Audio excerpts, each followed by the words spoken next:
Recording in progress. Thank you. So pleasant to hear. I stay put. He sounds better in yes. Oh, sorry. We ready? Everybody wants to say no. Are we on? Out that way. Okay. So we'll call the meeting to order and we'll do the pledge of allegiance first. Don't mind. Pledge allegiance To the flag of the United States of America, to the republic for which it stands, one nation, under God, indivisible, liberty and justice for all. What do you want to make the announcement? Yes, thank you, Chair Palice. Montecito Planning Commission hearings are televised live on County of Santa Barbara Television, CSB TV Channel 20 at 9 a.m. in the South Coast, Lompoc, San Ynez Valley, San Maria, and Orca areas. Rebroadcast Montecito Planning Commission hearings are on Fridays after 5 p.m. on CSB TV Channel 20. Today's hearing will also be streamed live on the county's website and will be available to download in a day or two. Would you like to move on to roll call? Yes, Mr. Villalobos, I should keep it formal. Commissioner Senauer. Here. Mr. Saul. Here. And Chair Palice. Here. And for the record, Commissioners Miller and Kupiec are absent today. Yes, unfortunately, COVID's hit the ranks. So shall we have a projection report? Or shall we, part of the status report? Thank you, Mr. Chair and Commissioners. In regards to the status of our agenda today, there's just, this doesn't show very often, but there are 2 items on the waive public hearing section. No actions required, noticing purposes. So that's just a notification that no actions needed. Looking at the consent agenda item, there's 1 item on consent, which is the annual maintenance report for the debris flow or the debris nets. And then on the standard agenda, we have a condition of compliance report on the Miramar Hotel parking. And then we have a track map. And then our last item is from Long Range Planning Division, which is an ordinance amendment package, and staff is ready to present on all those items today. I can move the projection report, Mr. Chair. Yes, go ahead.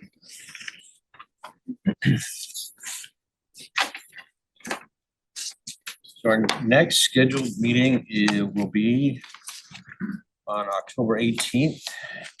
And as of right now, unless Mr. Villalobos says differently, I believe we'll be back here. This room? On October 18th. Yes. On October 18th, we'll remain in this room. We're anticipating in November to be back in the hearing room in Santa Barbara, our usual location. Going back to the October hearing, there are 3 items scheduled for that date. There's 2 lot line adjustments and then a development plan on that agenda. And then on November 8th, we have, nope, that's the wrong planning commission. November 15th. We're tentatively scheduling to have the development plan revision for the debris flow nets to come to the commission with the request for an extension of time on that. So that's in November. We're almost at the end of the year. December 20th is our last hearing of the year. We don't have anything targeted for that date, but it's still a few months away, so we may. That concludes the projection report, Mr. Chair. Okay, thank you.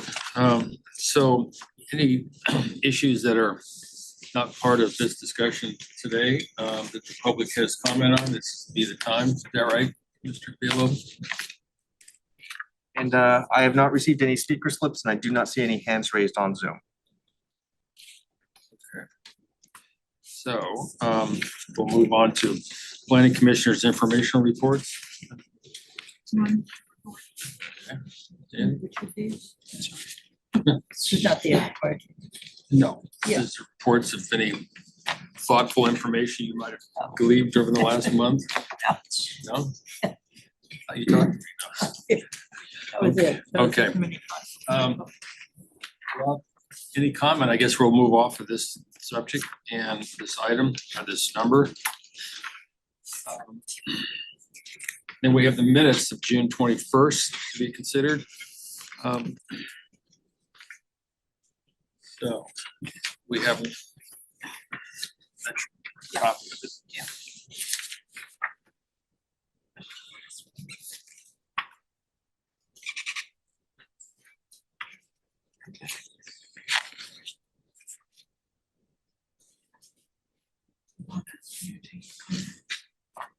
Yes, if we have comments, we'll start up here. Mr. Sens, is that all right? David, I recused from the Heart So Big, and I'm not sure if that was indicated. Okay. It had those who moved in second and the absent but not recorded that I recused. Got it. Yeah, thank you. And I think other than that, that's the only modification I would have. Thank you. All right. Do you have any comments on that? No. Yeah, I reviewed it this morning, didn't bring my copy, but I saw nothing on there. So I would take a motion, if we could have one. I so move to accept the minutes of June 21, 2023 of MPC with the modification of recusal on Heart So Big agenda item. Thank you. Okay. Any other? Guess not. So you take a vote on that, or do we? I think we need a second first. Oh, I'll sorry, second. I can't do that. All right. All those in favor? Aye. I guess we got it done. It's a new way in this new building. All right, so we don't think we have our director, so are you gonna handle this? She's online. Yeah, Mr. Chair, Oh. the Director Palmer will be on. Okay, I am here. hello, Hi. Are you ready for me?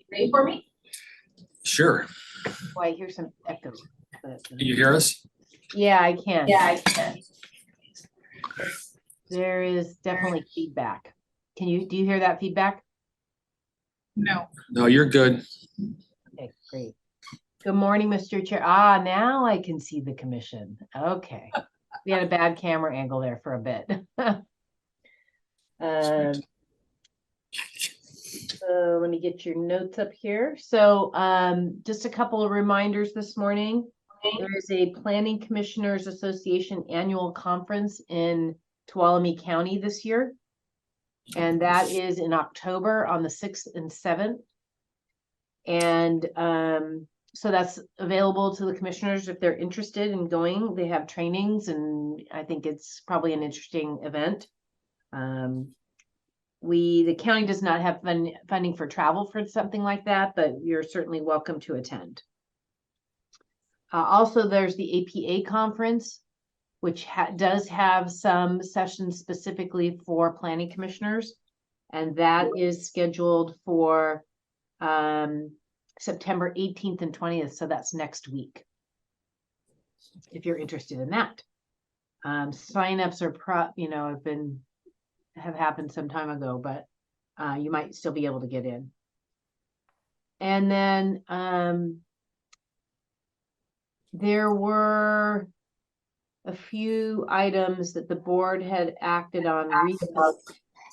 One is the Coastal Resource Enhancement, Mitigation Fund, that's CREF, and the board took action on that on 8/29. So that is the program where we take money from the oil and gas industry that they pay into a fund, and we distribute that among nonprofits that have come through an application process. And there's many good projects that come through. There was some funding that went to the Land Trust for an acquisition along the Gaviota coast. We have these trackers, which are wheelchairs that help handicapped individuals access the beach. Some money went to the wildlife network. And there are several others, but it's always a good effort, and it's exciting to see the projects that get funded through that process. There was also an appeal of the valve specific pipeline. And that is, the board did not take action on that. We had one board member in District 3, Supervisor Hartman, recuse herself. And it was a 2-2 vote on adding valves to the pipeline. And so that's a no action. In terms of future board items, we have the appeal of the Strauss Wind Energy Project on October 3rd. We have an appeal of the change of ownership of the Las Flores pipeline, same pipeline from Plain All-American to Exxon, and that is going to be heard on September 19th. We have the Garrity Garage appeal, which is in Isla Vista, and that's going to be on the 17th of October. And we also have an appeal of North Fork Frost Ponds, which is up in the Cuyama Valley. That's on the 10th of October.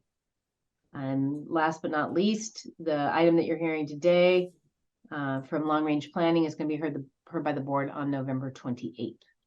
And I'm happy to answer any questions. Oh, and one other thing I need to be advised the commission of is that the housing element revisions that were based on the comments made by the state has been posted on our website for a 7-day public review period.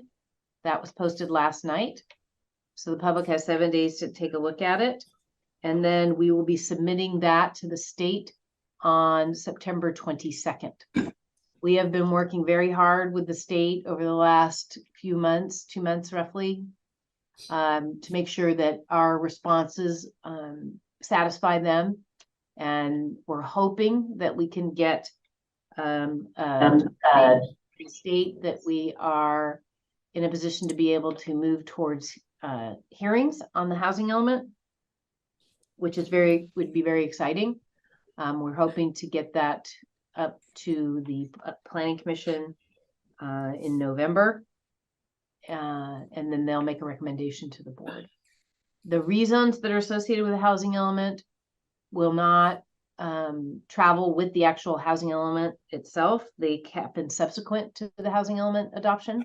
So the housing element really is about reporting on data in our community and the policies and programs that we are adopting to help resolve the housing crisis. And I'm happy to answer any questions. Yeah, thank you. Thank you, Director Plowman.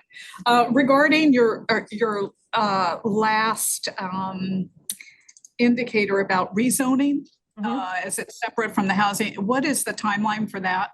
Thank you. Well, we're still working towards the deadline, which is in February. But we need to get the housing element portion adopted first. And since I don't know when the state's response is coming, it's hard for me to predict.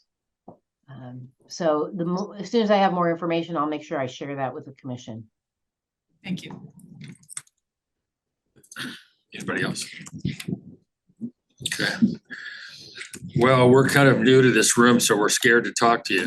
I see Okay, myself so- in like 4 different screens. Yeah. Bisected twice, whatever. Right. Okay. Well, thank you for your report and Sure. enjoy the, are Thank you you. downtown? Are you in your office? I am. Oh, lucky you. Okay. Thank you. All right. Take care. Bye-bye. Bye-bye.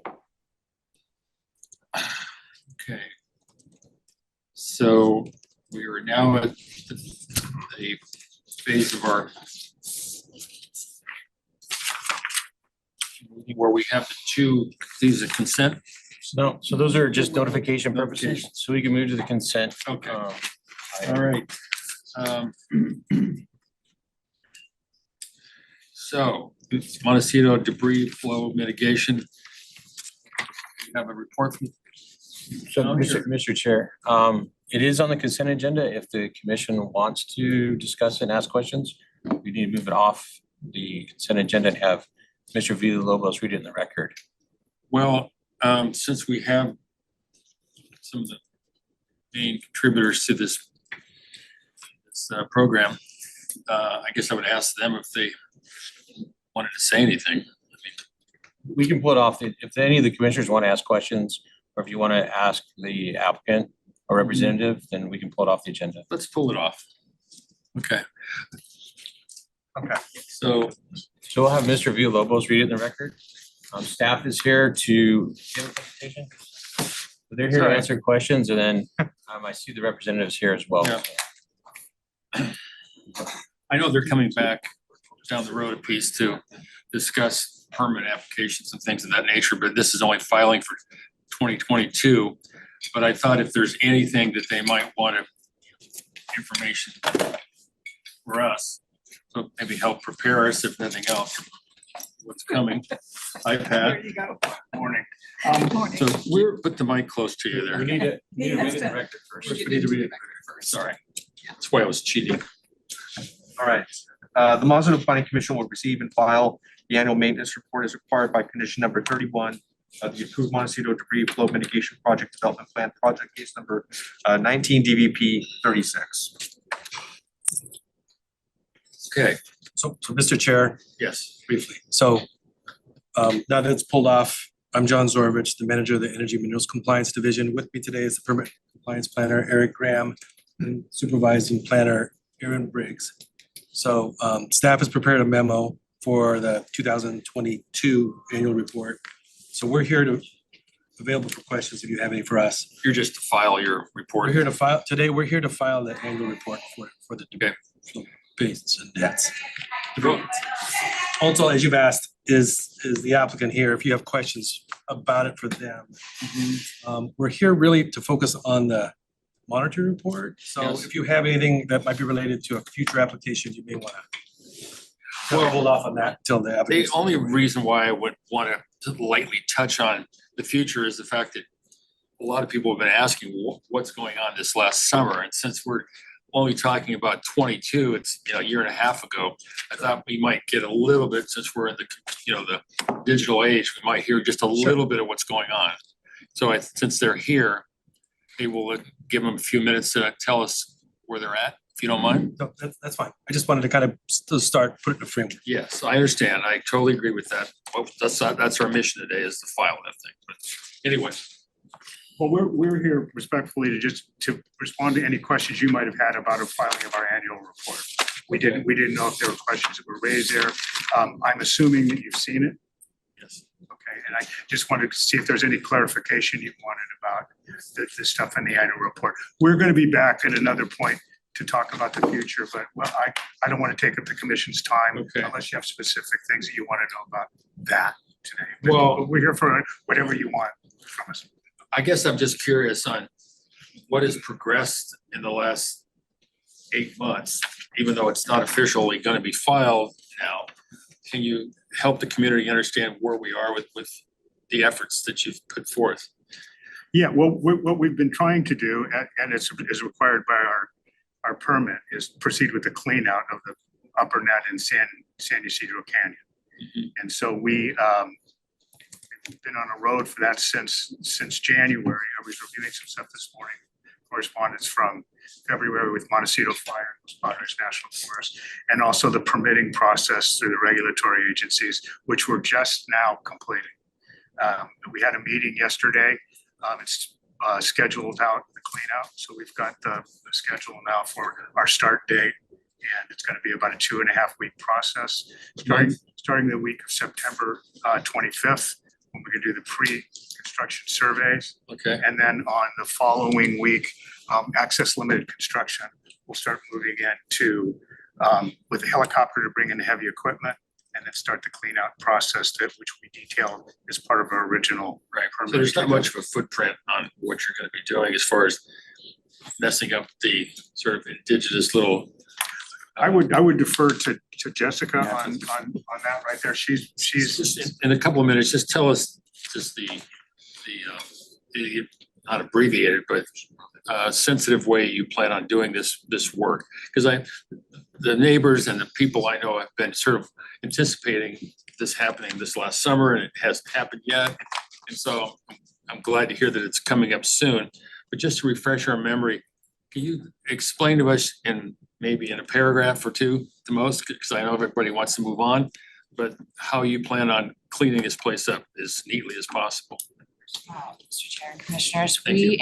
we do have a work plan that's been provided to the county staff, and what will happen is we'll first install a cofferdam and a creek diversion, so we'll move the water around the work area. And then and that's to prevent excessive sedimentation downstream. It's also what the agencies wanted, Army Corps, Regional Board, and CDFW. So first we'll divert the creek out of the way, and then what they'll do is there's a couple zones upstream of the net and 2 downstream of the net where they will redistribute the debris and reestablish the native channel. And so it'll cast to the sides, and then there's been some failure in some of the trails, so some of that will probably be rebuilt with some of this material. And then once the channel's reestablished, then that material will be stabilized with, appropriate erosion control and whatnot. So they're hoping to take just 3 weeks max, 3 work weeks to finish the Is any distribution. closures for the public to know about that's gonna happen? The trail is already closed and but people have been using it. So we will be there to, deter people, especially when the helicopter is flying, to keep people off the trail. The helicopter is going to be coming from up above, from East Camino Cielo. So we'll encounter less traffic than if we were flying from below. But yeah, we'll have monitors on site, not specifically for hikers, but we'll be able to kind of back them off if there's a helicopter coming. Like last time, we're working with Montecito Trails Foundation and coordinating with them. So any day that we had helicopters flying, especially in 2019, we had monitors on the lower part of the trail and above the trail to stop hikers when the helicopter was in the air and pull them up and explain to them what was going on. And then we would let them pass as the helicopter moved away. And so we anticipate, right now, we're only anticipating, I think, 6 days of helicopter use.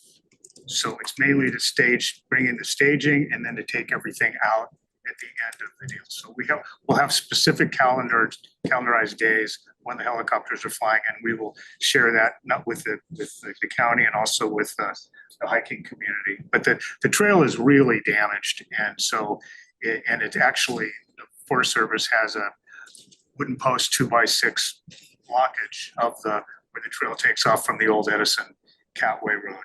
So we're anticipating a lot less human traffic than we had last time.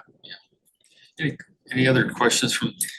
Yeah. And one other thing before you go, because you mentioned it, we've done fish surveys of the entire creek from the debris basin up to the debris net, correct? Yeah, and that was done in March, and that was to inform the agencies of what was present after we had all of the rain events in January and February. And then they could better make a decision. There are no fish in that section of the creek. And so it was Department of Fish and Wildlife preference to wait as long as possible to get out of the nesting bird season. And that influenced, but most of the waiting was because of the need to acquire the Army Corps permits and Regional Board, and because of access. And earlier in the spring, there was so much water up there that access wasn't safe, and also it been really hard to work in those conditions.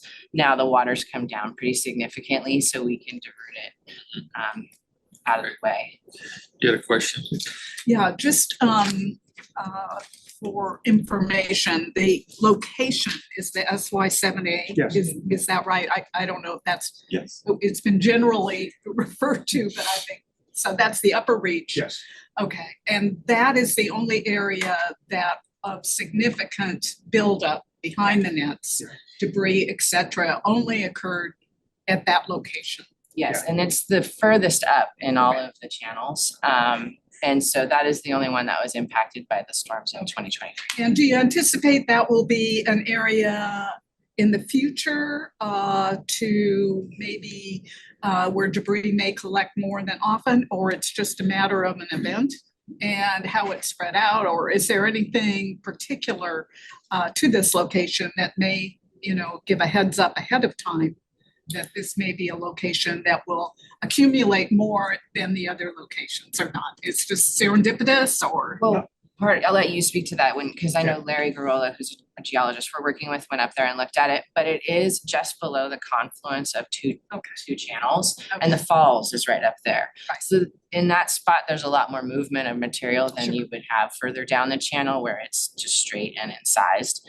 But I know Larry went up there. And we're really interested. We have Waterways Consulting work with us, with the hydrologist organization, and then also to engineering geologists. So we're really interested in looking what the character of the debris is, because right now you're just looking at a net at the surface. So what actually blocked it? Because we had about 5 feet of freeboard along the bottom build of the net. So we're really interested in seeing what the character of that debris is. Because there's been a lot of speculation by looking at a remote photo about what it consists of, and we want to get a real professional analysis. Oh, okay, for distribution of both the sediments, et cetera, and the debris.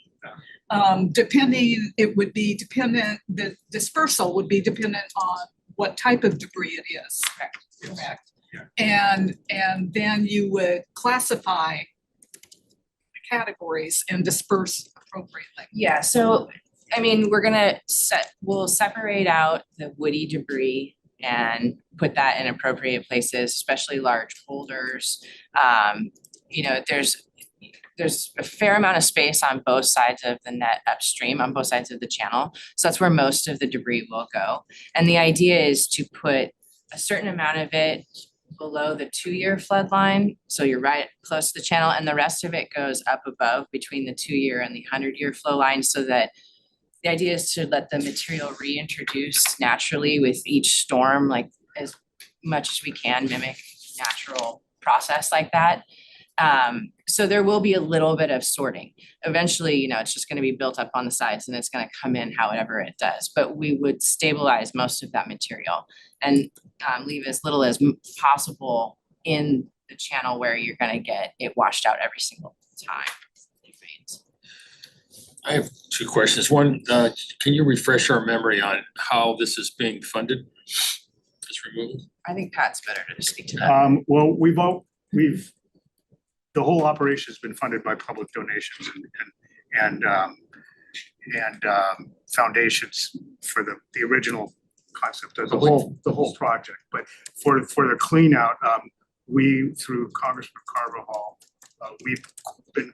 we've been classified as an eligible applicant as a public nonprofit for FEMA reimbursement. So FEMA will cover 94% of the cost of the clean out. So And maintenance will in general be taking, do you have to, I'm sorry, I didn't mean to Sorry, interrupt. the FEMA will, it's only dealing with the debris. All the maintenance still goes to us. And it's specific one time only, and then you would have to renew every time if there's another debris buildup like this. Yeah, I think our main hurdle was being the first time anything Right, like of this course. had been done. So, but we've been successful at that, and it's been a long process. And the one thing we really didn't anticipate is the length of time that triggering the Army Corps participation, because then it went to NOAA and NIPS as well. So so National Marine Fisheries and NOAA. So that I think we turned it over to Army Corps in mid-June. Beginning of June was when the permit application was filed. There was some back and forth about whether they wanted to do it as an emergency permit or whether they could, or whether they had to do it under a nationwide permit program. So the fish surveys were done in March, and then between then and June, they decided on how they wanted the application process to go through. And we ended up filing a standard. I have one more question, Pat. As I recall, when we were originally looking at alternative designs, and fortunately, this great design option came in front of the nonprofit that, was started for this particular project. I noticed that in the Alps, when they did these things, they didn't empty them. They left them oftentimes full.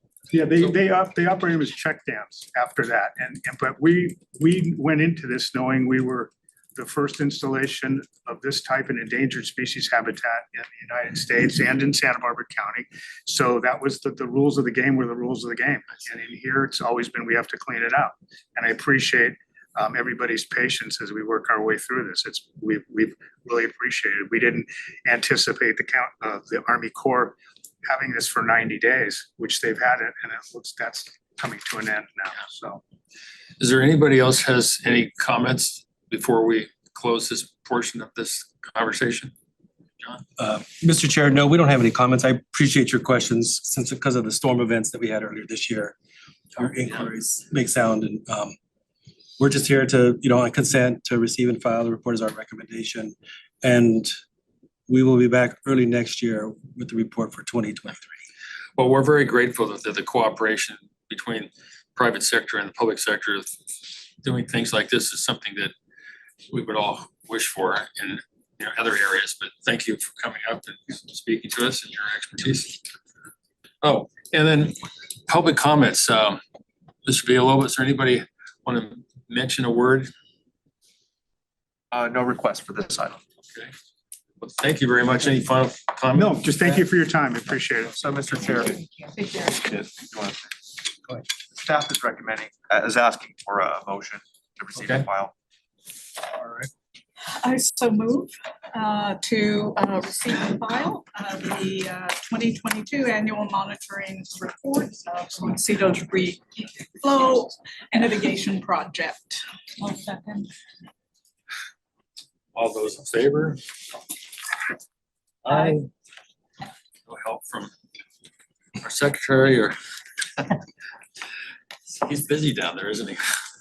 Anyway, thank you. And I think that fulfills that first item.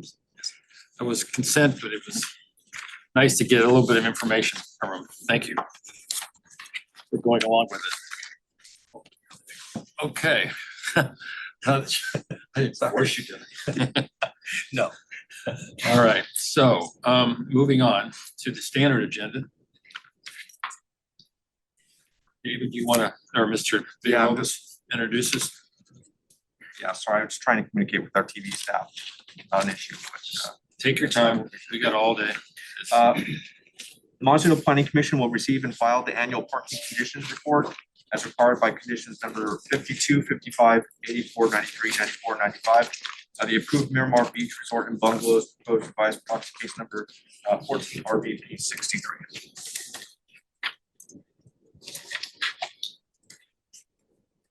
Okay.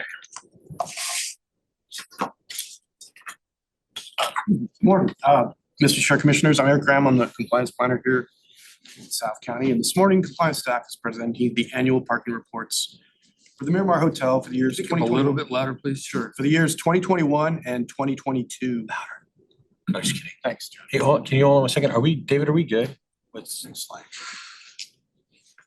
Black. Up on top. Right, that's what I was trying to get off the CSD. You want us to They're not wait? responding. We can see your message, just so you know. Other than that, it's good. Yeah, don't say anything. Okay. Okay, we're good. Oh, okay. Can you go back one slide? So just a brief refresher on the history of the project. So the Miramar Hotel project was approved by the Board of Supervisors in April of 2015, with construction beginning about a year later in spring of 2016. About 3.5 years later, construction was completed with final occupancy on the hotel project granted on November 25th, 2019. Just a second. The approved project includes several conditions of approval which require monitoring by staff and annual reporting. Hence the reason for our briefing today. Next slide, please. He's multitasking. So the conditions requiring reporting are condition number 52, which is related to the parking decal program, which requires the use of decals to clarify, clearly identify hotel employee vehicles. Condition number 55, which requires the hotel to develop a parking plan, which specifies management of over 400 parking spaces on site. Condition number 84 requires the hotel to document the number of annual events on site, any potential parking impacts. Condition number 93, which requires management of employee vehicles, employee parking, and employee modes of transportation. Condition number 94 requires the use of an automated parking system for the associate parking lot, which is the employee parking lot. And condition number 95, which requires management of excursion bus parking at the hotel. Next slide, please. Excuse me. So as far as compliance is concerned, P&D has received no complaints related to the Miramar Hotel's parking conditions in the years 2021 and 2022. The staff's conducted inspections both on and off site during the reporting periods, has confirmed that the Miramar Hotel has been in compliance with the requirements highlighted above. Additionally, no violations were noted during the inspections by staff. Next slide. Of note, in addition to the conditions required in annual reporting, condition number 66 allows for the applicant to request an increase in beach club memberships after approximately 24 to 36 months occupancy. The number of memberships can be increased to up to 300 memberships from the currently approved 200 memberships pending review by this commission. Currently, there is no request by the applicant for membership increase. Next slide. And then our recommended actions today are compliance staff recommends that this commission receive and file the 2021 and 2022 annual parking conditions report as required by the project conditions of approval. David, would it be possible to skip 2 slides? 1, 2, 1 more. And then for purposes of complaint, we just wanted to update and let everybody know what the contact information is. If you do have complaints to compliance staff or the hotel, we're providing this contact information to the public. So is there a reason why that you skipped that one? That would be for the applicant if they wanted to use that. We were I holding see. that back for the applicant. Sorry about that. I put that the wrong, they're in slightly wrong. Not information we would glean important. No. Okay. But if you'd like to see that slide, we could I definitely. kind of show am it. curious. I'm Yeah. kind of a aerial kind of guy. So those indicates the parking lot locations and in addition, the required beach access through the hotel. So that concludes my presentation. Staff's available for questions. Also, the applicant, Mr. Bryce Ross, representing the Hotel Caruso, is also on Zoom and available to answer questions. I have a couple questions, I think. You mind? You want to go? Yeah, I've received a couple of calls from representatives of the Miramar and also spoken with people who live in the neighborhood. And it seems like people in the public are more directed to call the Miramar and report if there's an issue. But then that circumvents the county really understanding any complaints about the parking. So to me, at least, it seems like there should be some kind of signage about where the public can file with the county, just so that it's accurate what's going on with the parking. Because if everything is being handled at the hotel, then the report doesn't really reflect necessarily to the commission what the community's experiencing. Just for 1 second. Sure. I've been reminded that it sounds like there was some ex parte disclosures that would be important. I didn't ask for it, so it's just not your fault. But when we have these kind of conversations we need to say we have, but Beforehand. Yeah. I was waiting But- for. anyway, it's kind of a little late for that now, but go right ahead. Oh. Sorry. Well, that was just my comment from just reading the letters that we received and speaking to people at the Miramar. It would just be nice if the hotel and the county came up with something that was posted. Show people if they are experiencing a problem. Do you hear what she's saying there? What do you? So I'll defer to staff. I mean, Okay. in short, this is a report on the conditions already in place. So we're not here to change anything. We're not here to modify anything. So we're actually just reporting status quo of what the earlier commission approved, but I'll defer to staff if they have anything else to add. But if it's saying that there's been no complaints to the county, you know, it just, a lot of people don't know who to complain to, so. You know, I just think clarification on that would be helpful. So, Mr. Chair, Commissioners Stahl, in talking with staff, we have not received any complaints. And I think some of the people that submitted some comment letters have had previous history with who to contact with staff. So, but that was a couple of years ago, so I don't know, you know, if they just lost the contact information. But I know that it has been fairly well been made aware to the public that if you do have concerns, to reach out to either the staff at Planning and Development or the property owner. We're not aware of any recent complaints that have been not filed or anything like that. I think people know generally who to contact. I think you're right as far as the people who've been involved with complaining over the years, but someone who puts his first complaint in, how do they know that it's getting back to the county in the same intensity or clarity? I think that's some of your Right, questions. I mean, I'm just, in 2 years to say that there's not been one complaint, I mean, Montecito complaint, so I'm just, you know, curious how, Mr. Chair, Commissioner Stahl, I mean, we can create a communication path with the hotel and check on that. The idea was that anyone who had a complaint in the neighborhood would contact the hotel first for a more immediate resolution. And if they weren't getting the resolution they wanted, they would then elevate to staff. Okay. So in the sense that we're not getting complaints, it seems as though the hotel is adequately addressing those complaints. If there are people in the community who don't think that's happening, we would encourage them to contact Planning and Development. but just, I mean, regular people going to the beach, trying to use those spots that are allocated for people going to the beach. And just never finding a parking place.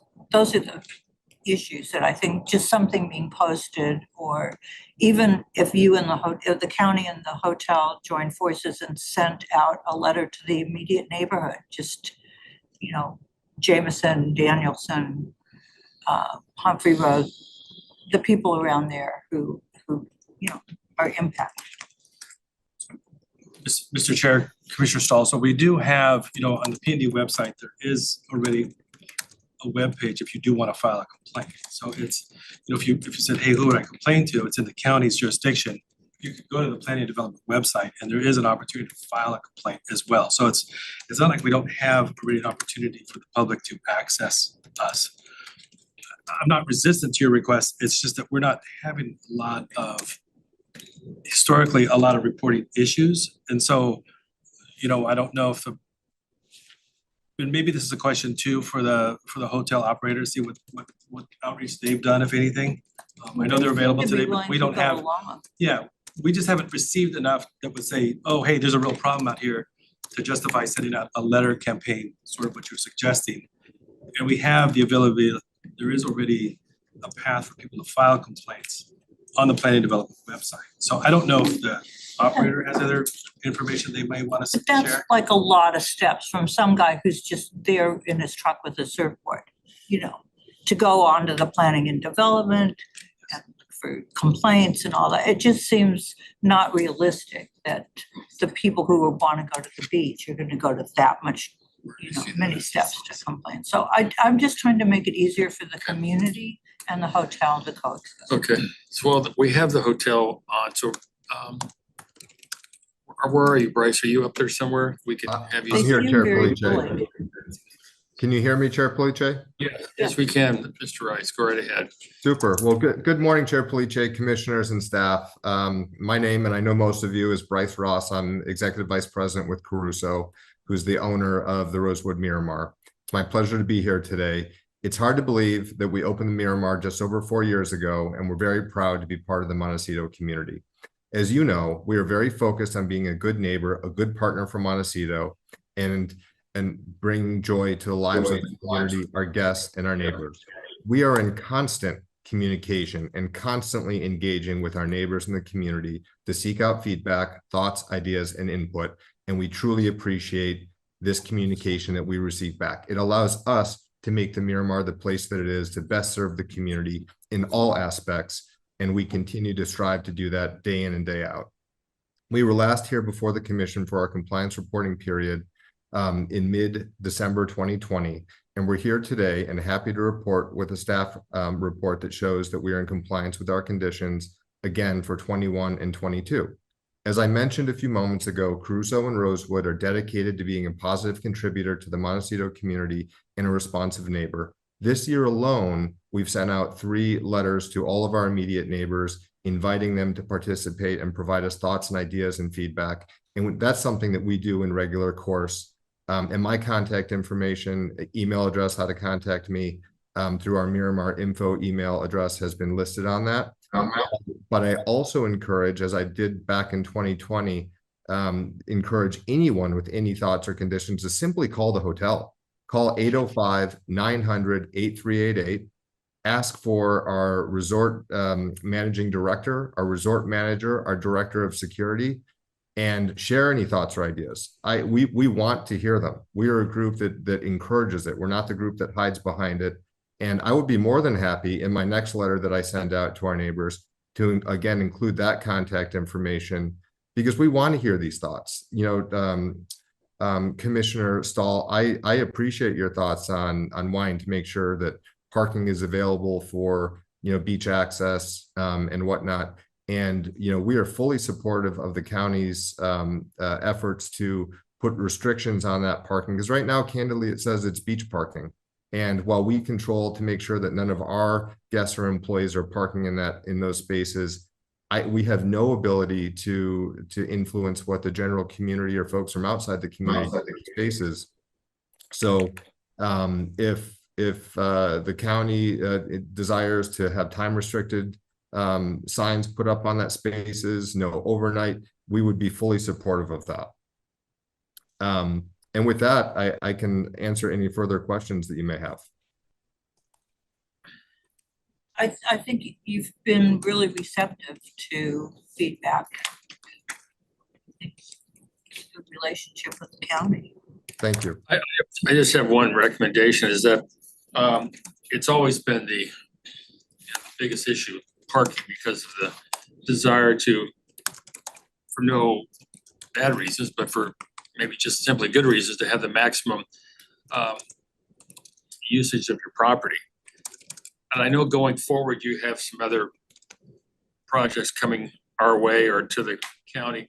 And I would just hope that this issue, that it stays in the forefront of its importance, the local parking issue.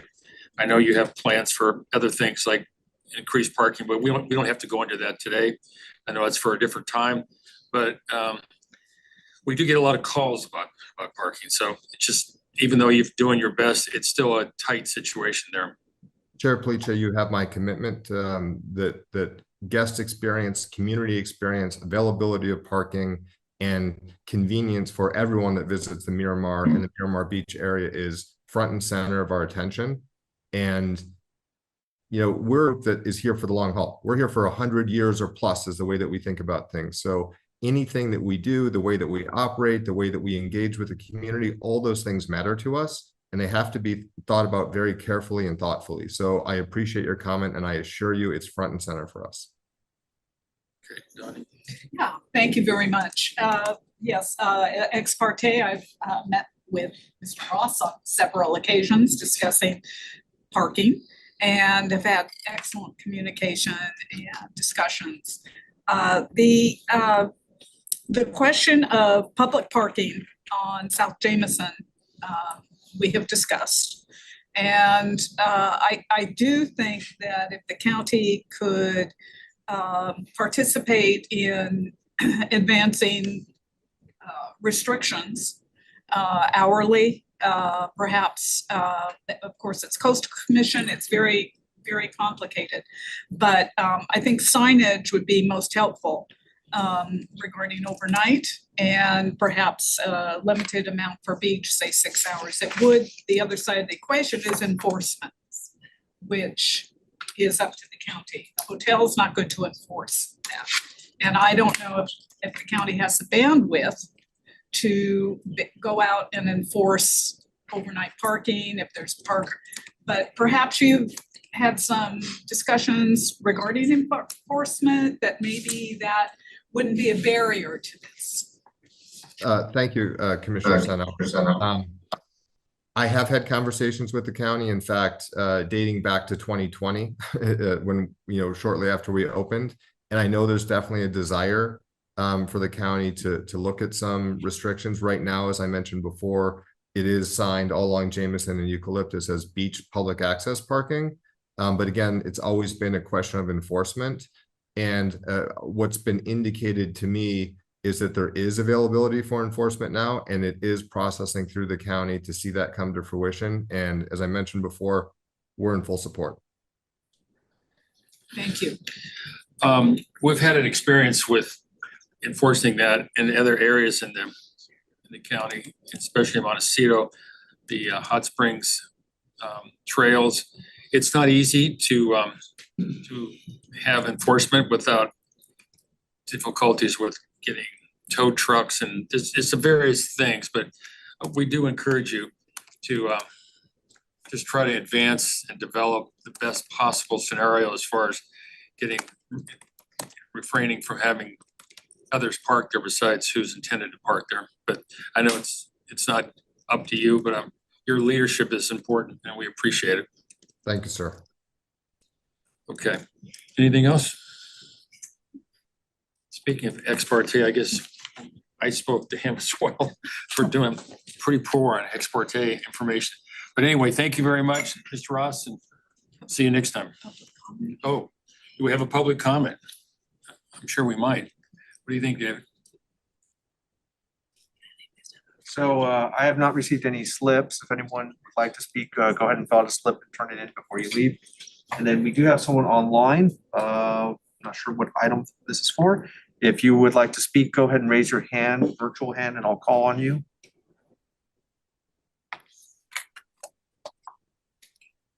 Not seeing a hand raised. Okay. Well, again, thank you for showing up. Appreciate it. Commissioner and staff, have a wonderful weekend. You too. Need a motion to move this along? Okay. David, need a motion? Sure. I so move that we receive and file the Miramar Hotel condition compliance update. Okay. I second that. All those in favor? Aye. Okay, thank you, gentlemen. Thank you. Good job. Aaron, you didn't say much, but you we can always count on you. A few words. Okay, so moving on to Stuart Whitman's investing track map. Extra quick planner. Are you ready?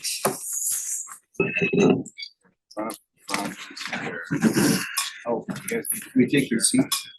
We have an extra chair Yeah, somewhere over here. Here's a chair right here. It's all yours, of course.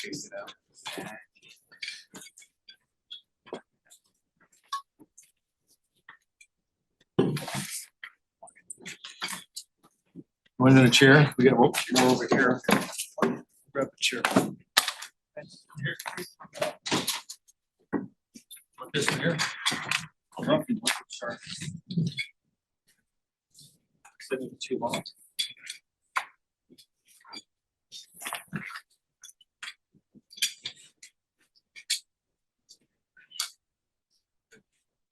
Mr. Villalobos, can I introduce this? Absolutely. As long as the chair has the request of the property owner, Scott L. Whitman, to consider case number for approval, that's intended track map and adoption of the proposed final mitigated negative declaration case number 22 NGD pursuant to the state guidelines for implementation of the California Environmental Quality Act.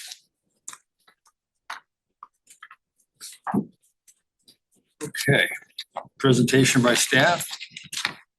All right, go right ahead. Good morning, Mr. Chair and members of the commission. My name is Veronica King, and I will be presenting the proposal for the Stewart Whitman Inc. Vesting Tentative Draft Map Project. Next slide.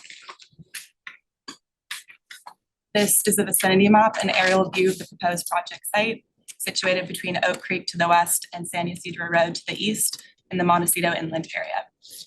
The 13.02 acre parcel is located at 749 San Ysidro Road and is zone 3E1.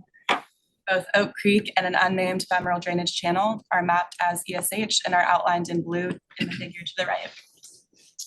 Oak Creek borders the property to the west, and the unnamed ephemeral drainage bisects the project site. Next slide, please. Here are some photos of the site. Starting from the top left is a photo representing Oak Creek. The photo in the top center is representative of the undeveloped portion of the project site. To the right is the unnamed drainage, and at the bottom we have an aerial photo of the existing on-site development. The property is currently developed with a single-family dwelling, a guest house, 2 detached garages, barn, tennis court, and a swimming pool, all of which are proposed for demolition as part of the map request. This development is concentrated in the northwestern portion of the existing parcel. Next slide, please. The proposed project is the request for approval of a vesting tentative tract map to subdivide the subject lot into 4 lots, ranging in size from 3.03 to 3.54 acres. Proposed development envelopes within each lot are shown in purple on the screen, and existing development to be demolished is depicted in black.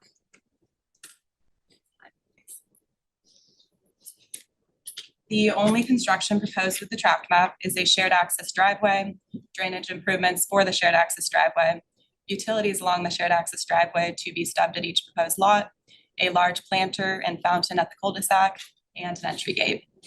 Access to the site will be provided off of San Ysidro Road via the new 20-foot wide shared entry drive.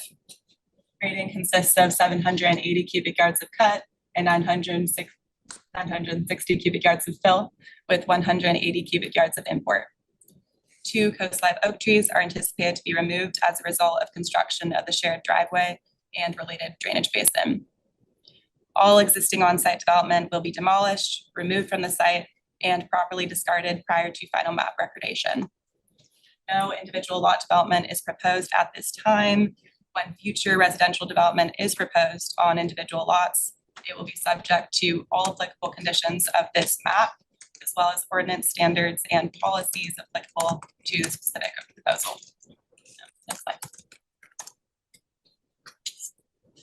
As part of the proposed project, the applicant is requesting an ESH buffer reduction in the areas shown in red on the screen. The Montecito Community Plan has a policy that requires a 50-foot buffer from the top of bank of the creek and the unnamed drainage. The policy allows the buffer to be reduced when the request is supported by a bioassessment and through consultation with CDFW and the Water Board.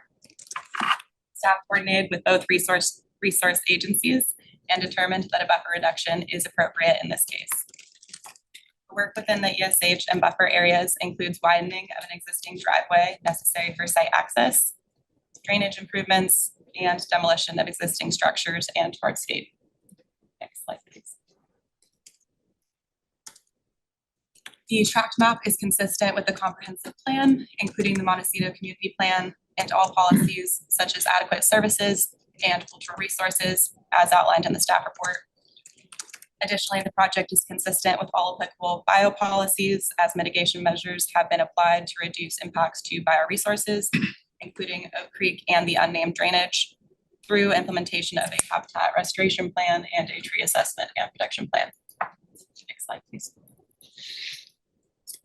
The project is consistent with the MLUDC, including the purpose and intent of the E1 zone district, residential zone lot standards, setbacks, height limit, and stream habitat buffers. Additionally, the project is consistent with all of Chapter 21 subdivision regulations, including those pertaining to lot area, width, depth, and lot lines. Next slide, please. A M&D was prepared for the project and circulated for public comment from March 22nd to April 24th. The M&D found potentially significant but mitigatable impacts in the issue areas listed on the screen. All impact areas have been mitigated to below significant levels. The main impacts associated with the project are related to bioresources. The M&D identified 8 mitigation measures that will minimize impacts to wetlands, riparian habitats, native grasslands, oak woodlands and forests, individual native trees, and other rare habitat types. Among those include pre-con wildlife surveys, a tree assessment and protection plan, and a habitat restoration plan.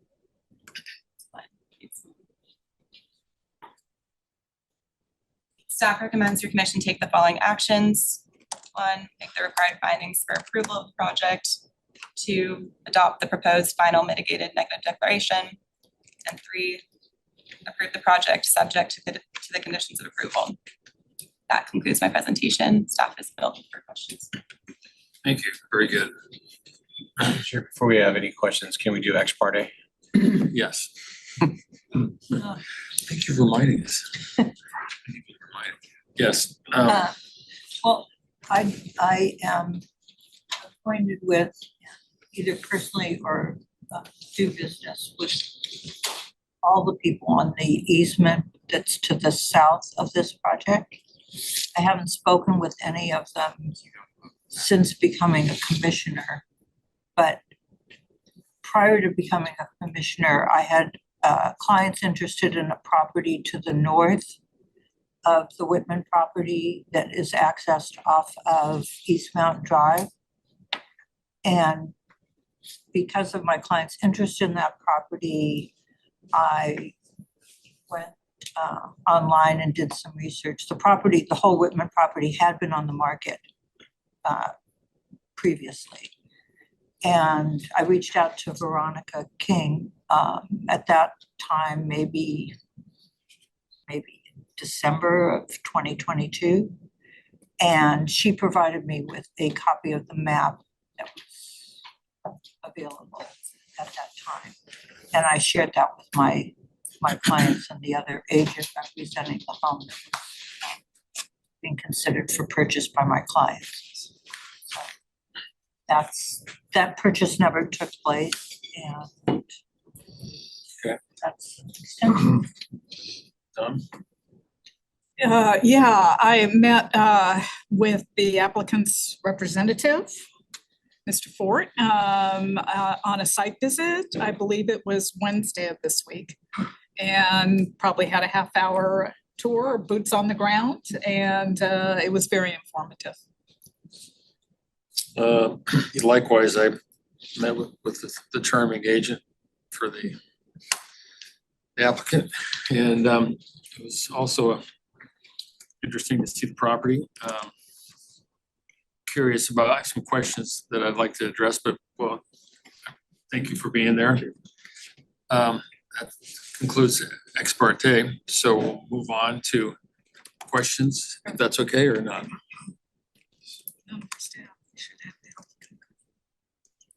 Oh, okay. I have no questions at this time for staff. Yeah. Thank you. You were gonna proceed and We're up. yeah, why not? Sure. David, you're gonna run the slides.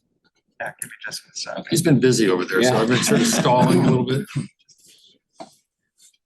I'm Steve Fort with Susan Ellis Planning and Permitting, agent for our client Scott Whitman, who is here today, representing the Stewart Whitman team. And also with us today is Jessica Peak, who you met before on the net project, and then Don Donaldson, our civil engineer, is here as well. Give David a second here. I will say we've had a robust entitlement, process to get to this point today, and I want to thank Ms. King and Mr. Darville for getting us to this point in the hearing today. We're excited to be here. we do have a project that's proposing to create these 4 lots out of this 13-acre existing parcel. It also, it's really gonna restore the landscape, remove some existing development from within that top of bank setback. So it really is a beneficial project to the site overall, we think, in the environment around Oak Creek. We can go to the next slide, David, please. So there's the site, and the red line, which I'm gonna come back to this, but the red line is the boundary of the 3E1 zone that we're located in. So it's not only this parcel, it's the parcels to the west, and then that 3E1 zone also flows down to the south as well. You could go to the next slide, please, David. Just some photos of the existing house and some accessory structures that are proposed to be demolished. We did do a historic report on the house, and it was found to have no historic significance. The tennis court and the house are both infiltrate into the top of bank setback, and those will be demoed and removed. And then there's just some site photos there of the sort of the interior of the site. Next slide, please, David. Here, just showing, I think one of the high points of this project is that it's using an existing access off of San Ysidro Road, and we aren't proposing additional curb cuts off of San Ysidro Road. Just some shots of the road and the existing driveway. And then the bottom right is looking down that driveway as it enters into the property. Next slide, David, please. This is a copy of one of the pages of the map. I thought this was the simplest one that was boldest and showed where the proposed lot lines were for each of the lots. Each lot is, it's 3E1 zoning. Each lot is proposed to be at least 3 acres. I think we can go to the next slide, David. Have some copies of the map here. Each of the lots is shown there. The development envelopes are shown with the dark dashed line. Again, respecting the top of bank setback from Oak Creek, 50 feet. And also setback from I think it's in red there, that unnamed drainage that runs down through the property. So we're staying away from that, staying away from Oak Creek. We've got a couple of little bump outs here and there that we worked through as staff, that we agreed that there were some groups of oak trees or other trees that we would keep out of those development envelopes. A few things to note, that easement that runs to the 3 lots to the west is off-site. You can see it there just below the kind of the last bold line there. That's off-site. There are oak trees along there that are outside the development envelopes, and there's oak trees in sort of that bigger area just above the easement to the left. What lot are you referring to? I'm talking about the easement that runs along the south. Of that riparian easement? Not the riparian easement, the access, Oh, the bottom. the access Okay. easement that gets to the 3 lots to the west. It's off-site. We have no ability to use that easement, and we have no intention of using that easement. There's no legal right or legal connection to use it for future residences or for construction. There's no intention or right to use it. There are some oak trees along there that we're not proposing to touch those oak trees. And then there's additional oak trees in the southwest corner that we're not proposing anything there as well. We're not proposing removing those trees. You can see, we are going up towards the top of the map. We are using that existing access off San Ysidro Road, coming in along the same alignment, and then we're gonna, as Ms. King pointed out, one of the components of this map is that we're gonna build a new shared driveway. The driveway will cut down and terminate at that roundabout that the fire department has looked at, and they're okay with it right now. There will be utilities stubbed out to each of these lots, just stubbed and kind of left there for future residences to connect to. And another key thing too is, you see, I think it's lots 4 and 1 actually will come down and meet San Ysidro Road at the 90-degree turn there. One of the conditions of this map, should it get approved, the map will have a note on it that says that any that will relinquish any potential rights to access San Ysidro Road from the south end there. So the map will state there is no access allowed from the south end. All the access to these lots will be through the shared driveway that we're proposing at the top. Next slide, David, please. It's really just another copy of the map with a photo underneath it. You'll see part of in going through this with planning and development, you know, we had to establish these development envelopes. And there are certain oak trees that you'll see, I guess they have X's on them, that are within those development envelopes that we're mitigating for. We kind of have to, with planning and development, assume that, hey, those trees could be impacted or removed in the future. So we've considered them as part of our removal, and we are mitigating for those oak trees. Pardon me a second. Yeah. Did you just say that the only trees that are coming out are in the road easement off of San Ysidro? There's potential, so there are 2 for sure that are within the shared driveway, and then Yes. there are 9 additional that are within Really? within the development envelopes that are going to be mitigated for. So 33 will be planted to mitigate for the So removed oaks. we're saying historical trees, big trees will be mitigated with little trees. What is the size? We have 15 gallon Okay, yeah. at 3 to 1. And to confirm, only 2 have been targeted for removal. The others may be removed. Yeah. But they are not targeted to be removed at this time. They are throughout each lot in different areas. And the mitigation for those, you are anticipating that they will be removed. They may not be, but even if they are not removed, you're still going to mitigate 3 to 1, 15 gallons. Is that right? Right. Yes. Okay. And that Thank comes you. before the MBAR's presentations, after you put forth lots, the actual building sites. Those will come up.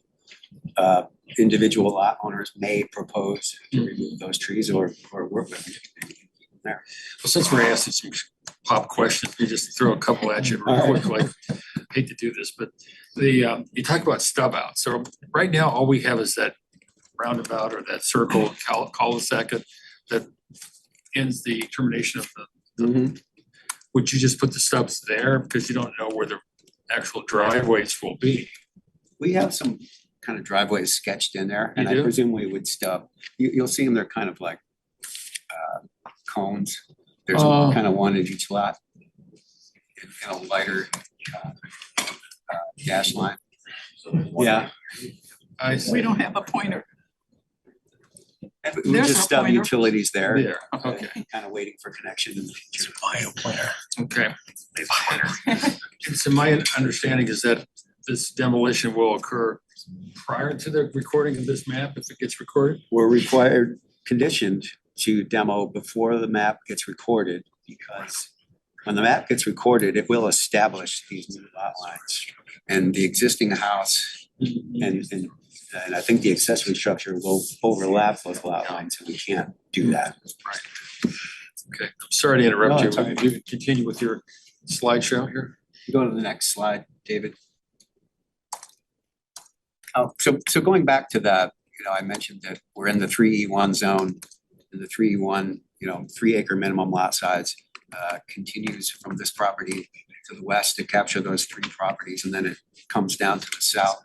And on the next couple of slides, next slide, please, just demonstrating that our sites, the star, and then there are other properties in the neighborhood with blue dots that are 3 acres or pretty close. Some of them are 2.9, 2.7, 3, 3.4, high 2s. And then even to the south on the next slide, our subject lot is starred again. To the south of us, there are additional lots that are at least 3 acres or 2.7, 2.9. Just to demonstrate that the size of the lots we're proposing are compatible with the rest of the neighborhood here. And next slide, David. So just a few points I wanted to make to make sure they get out. Some key considerations. We aren't requesting any modifications. We're proposing lots that are consistent with the minimum lot size. We're using that existing access. Our driveway turnarounds and turnouts are okayed by the fire department. Utilities along San Ysidro Road are we're gonna be conditioned to underground those utilities to the extent we can. We mentioned the development envelopes and the setbacks. The existing hardscape structures will be pulled out of that top of bank setback from Oak Creek. So improving that situation. We will have a habitat restoration plan and tree protection plan that'll need to be in place and submitted before we record, and we'll get to a little more on that in a few minutes. We're served by Montecito Water, Montecito Sanitary District, and the fire department, and we have their service letters. Again, the only development that is requested to be vested with approval of this map is the driveway and 2 culverts, the turnarounds and the turnouts associated with the driveway, the stubbed out utilities, drainage improvements to handle the drainage from the shared driveway, and then an entry gate. In the future residences, they'll be required to be reviewed and approved, design review through MBAR. They'll be noticed as well. They'll require land use permit. They'll all have their own post-construction stormwater plans. They'll be reviewed by Project Clean Water and Flood Control, reviewed by the fire department. They'll have their construction-related conditions. Fuel management plans will be required, erosion and sediment control plans, traffic management plans like for during construction, and then there'll be construction notices, notably when we have to build that shared driveway. Any impact to pedestrians and folks walking along San Ysidro Road, we're required condition to notice neighbors and have a flagged man out there, in as much as we might be impacting people's ability to walk along San Ysidro where the driveway meets the road. And next slide, David. Please. Again, the oaks in the southwest corner and along that southern boundary, adjacent to that access easement, those are going to stay. They're outside the development envelopes, not proposed to be removed. I'll show you where those mitigation oaks are going to be planted in a moment here. No intention to use that easement. Height of future residences is measured from existing grade.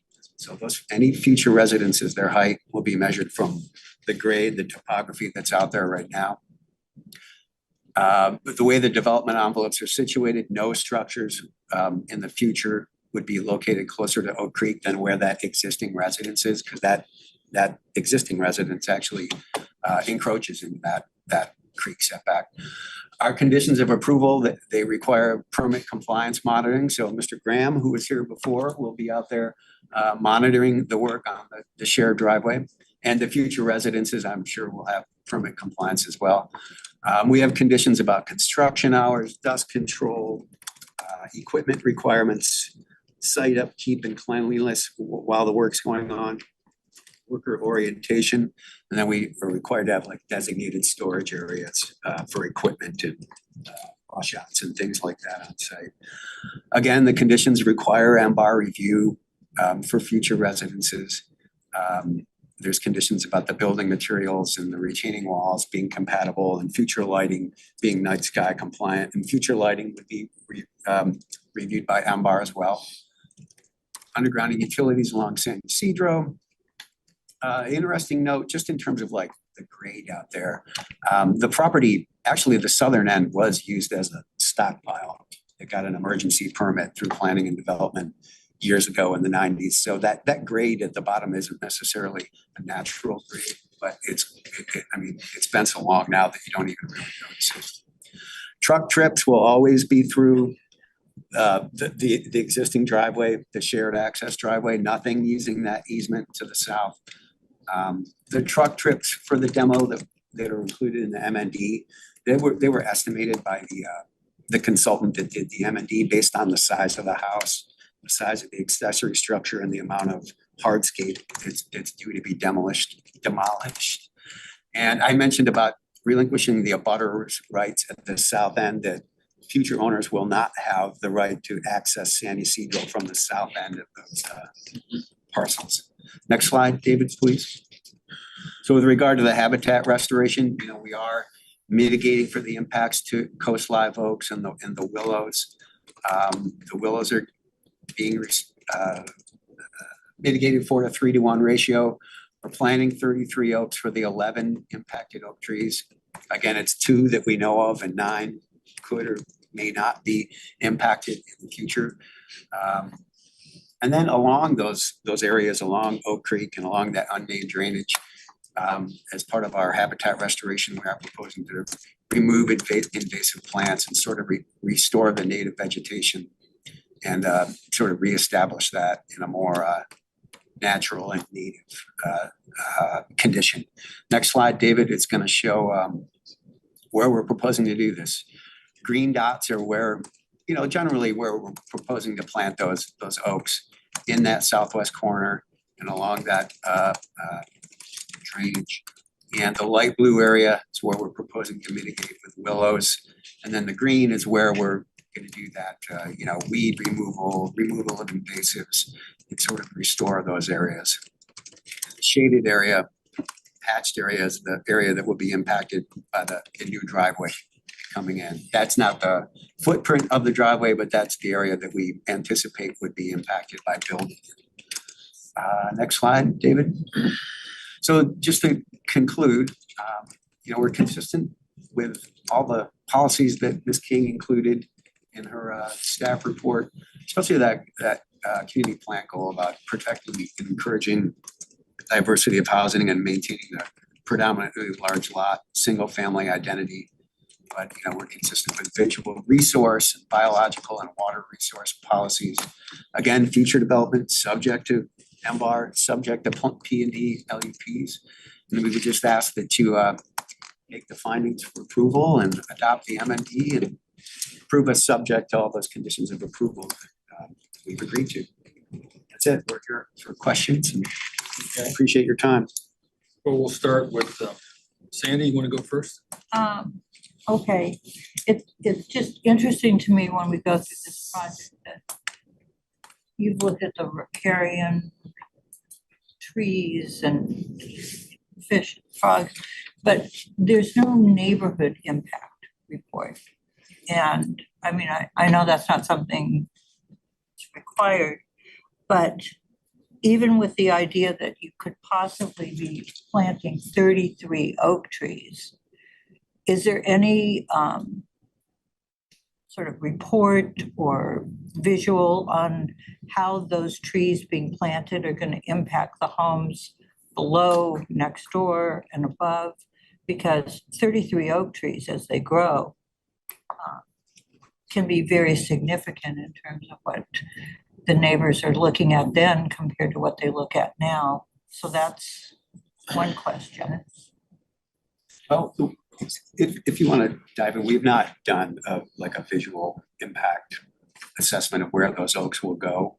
I think we've placed them, you know, located them on that map in places that we think they will survive and that there will be, you know, the mitigation will work. But that Jessica doesn't wanted to really, add something. you know, If you can pull up the graphic that shows the restoration areas, that might be helpful.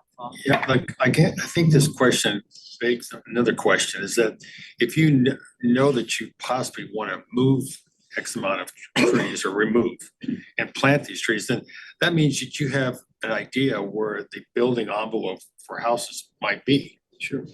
And so, you know, I know this is part of MBAR, not part of what we're doing. We're just approving a map, but we also are sensitive to the neighborhood's understanding, because some people might want to sell their property. If they can't sell it, they don't know where the house is going to be built. And so if there's any information that, you know, the options for lot 1, the options for lot 2, I mean, that would really be helpful to the neighbors to know what that's like, because I know you're not required, but I think that as our role is to enhance, you know, the neighborhood as we have it now, and not necessarily to grow it, even though it's part of our obligation is to allow growth or permit it. But I'm just curious that when you say you're gonna remove trees, and you actually pointed out a few to me that I thought were pretty much near the middle of lot one. And there were some that were quite beautiful specimens and some not as pretty. But if you knew that, is that possible to share that, or is that something you don't want to do? Well, I think what you're asking is, have we done like a study of what future residences might look like or where they might Might look like where sit? they will be. Well, we haven't studied that. I mean, I think it would be reasonable to think that they'll probably be towards the middle of those envelopes or up towards the top, because people are gonna, probably wanna take advantage of a view. The further they are up. And also, I think they're gonna, I think you could imagine that, okay, coming off the roundabout or the shared driveway, there's probably gonna be a motor court or something, a parking type of thing towards the top of the envelopes. And then a house would be on the other side of the motor courts, or I'm using that term loosely, driveway, turnaround. So I think you could presume that the north end of those three lots will probably be turnaround, driveway, and then transition to a house. Yeah. In some manner. But if you're talking about people taking advantage of the views in future homes, and at the same time, there's no, consideration for existing views that people are enjoying now.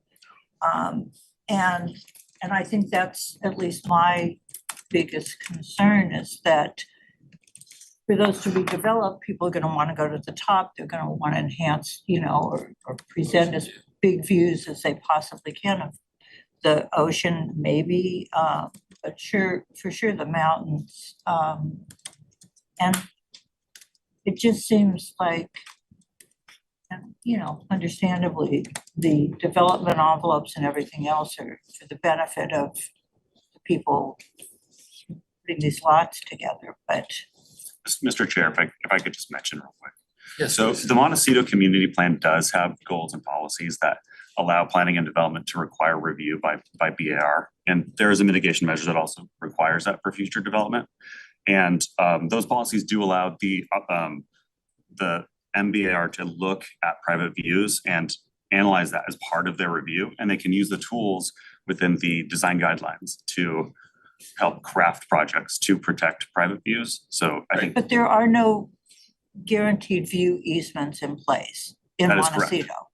So it just seems like this would be the appropriate time to. Well, here's the reason why it's appropriate, Joe, is like, it's not so much that we want to, evaluate where the house will be built, if it could be built there. It's just that it's going to take time. By the time the demo gets done, the MBAR gets an application, and by the time it gets in front of them. So we're talking maybe a year or more, and it just restricts the transactions of future sales of property because people want to leave because whether they're older or not. And so if we could be as transparent as possible now so that they can have information, would say, if lot one's going to be built, if there's these three locations most likely or something. I mean, is there any way to give them some lead information beyond this? Because fortunately, the riparian corridors do offer serious protection, especially for the Stone family above there. Looks like, at least initially, close to them, it's not so bad. However, the other lots, depending where they're located, the house will have a major effect. But in any event, I was just curious about that. I don't think the county has any, you won't demand that, but And I could just ask for, so we initially, the first question was about trees, but have we morphed into no, the? but they work together. We're assuming that there's some transparency that could possibly come our way by virtue of knowing what trees could possibly be removed. That would tell us where a house would be. So if someone's done that thought process already. I understand. I think it's really hard. This is a map. It is hard. At this point, and I think we looked this week in anticipation of these questions. The MBAR and the architectural guidelines are very robust. there's a lot of things that they need to take into account when they review projects. And we feel really confident that when any future proposal that's gonna come in here, that MBAR is going to look at that issue. It's front and center with what they're. I hear reviewing. that. It's just that Like we're after the frozen first- now, though. We're Yes, basically, yep. the real estate transactions in this surrounding area will be somewhat, unless someone's just has blind faith in the county. But someone's not gonna spend $5 to $10 million on a lot.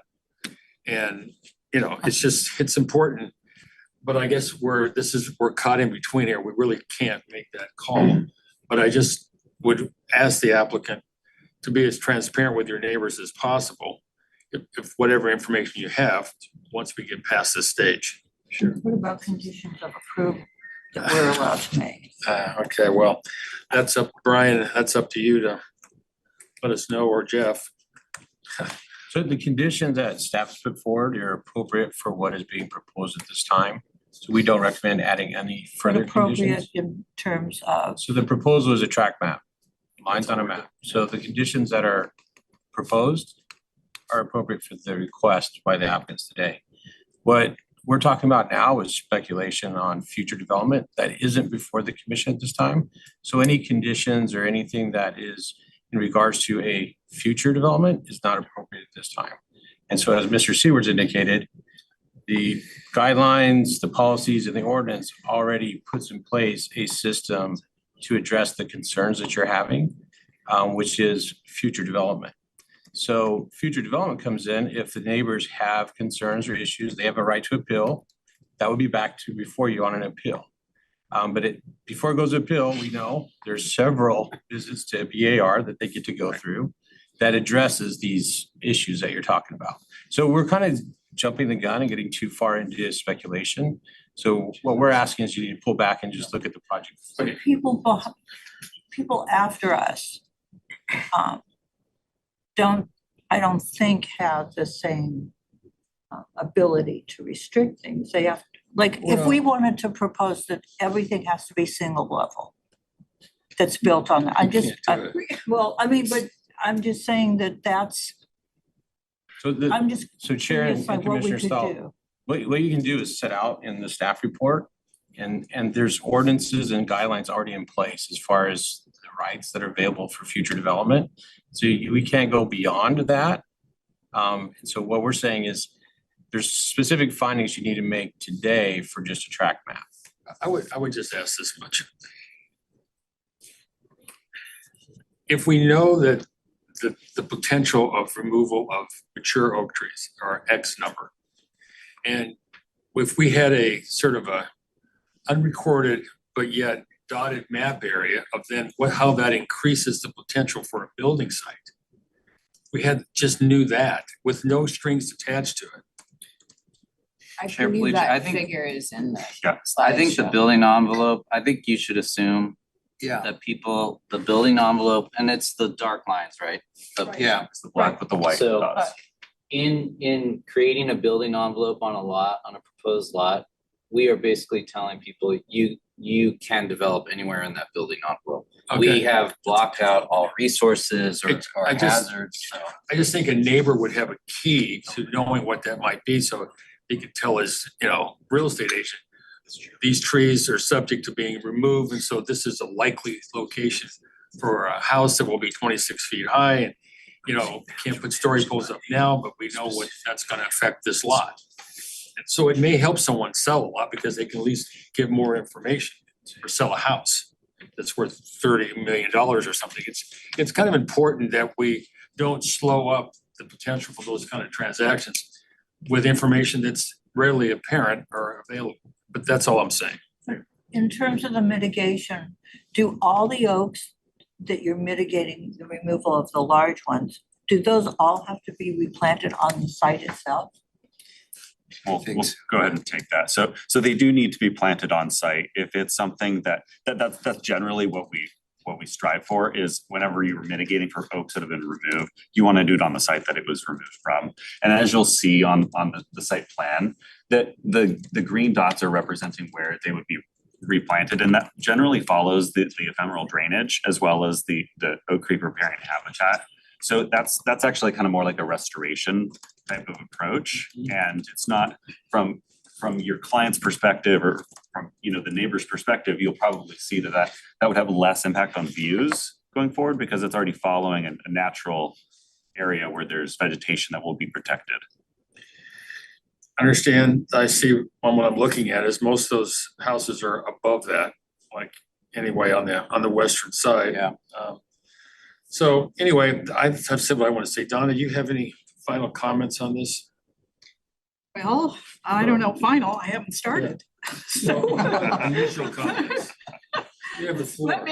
Let me just get into this. So, concentrating on what is before us. Okay. I'd like to kind of go through, which I have with Mr. Ford, some of in my walkthrough, some of my concerns. And I think they would be appropriate to insert as far as a condition in the restoration area and biological and the reports we've seen and the MMD. I'm trying to be as specific as I can and not go into an area that is not within our purview. So regarding weed mitigation, which is termed in the general sort of cleanup, I'd like to propose no Roundup, no glyphosate. I would hope that would be considered seriously. This commission in the past has conditioned various landscape and weed removal predicated on that. So I would hope that would be entertained and followed through with. The other is our dear red-legged frog, which was referenced and is a imperiled ranking, which is in California significant, and the county. And it was referenced as in the drainage, I think, and in the oak, as there have been sightings or the environment is suitable for, but sightings have been more westerly or et cetera. And I'm just wondering, as in cultural resources, say if there's archaeological findings that come up in construction, what happens if our red-legged frog is, shall we say, spotted?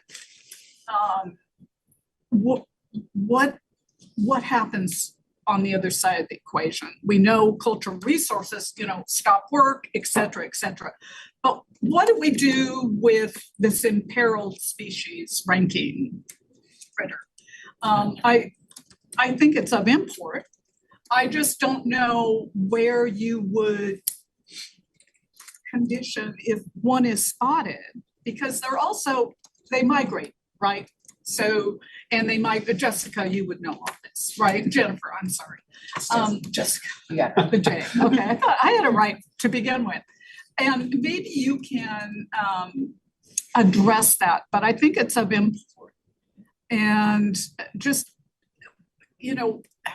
what's available as far as tools, conditions, et cetera, if there is a heads up that in fact they've been spotted. Of course, Mr. Chair and Commissioners. Yes. So I apologize for not introducing myself earlier. I'm with Store Environmental Services, as you know. So what most of the creeks, if not all of the creeks, when they have water in them in Montecito, are suitable habitat for red-legged frog. Red-legged frog has been documented in Montecito Creek and Hot Springs, there in Arroyo Paradon recently. And so there are channels in Montecito and Carpenter that are suitable. And theoretically, if there's water, like you said, they can move around a distance of up to a couple of miles. So how we deal with that is that you do environmental trainings for construction personnel, and then you have a biologist on site to monitor. And if you do find a red-legged frog, work stops, and you immediately contact, and this happened to me recently in Paradox Creek, you immediately contact US Fish and Wildlife Service, Department of Fish and Wildlife, and you can't move the frog, you can't do Right, anything. right. So work would stop immediately and the agencies would be notified. And so the process really involves having biologists present during construction in areas where it's a possibility that they could be present. So pre-construction surveys and these other measures that help prevent that kind of thing, injury or harm to an endangered species. And that's what the other agencies require as well. Okay, so I understand as far as the demo here, by going forward to proposed development and does that follow also with each development as it occurs? Generally, yes, and that comes along with the environmental review of the construction of the residence.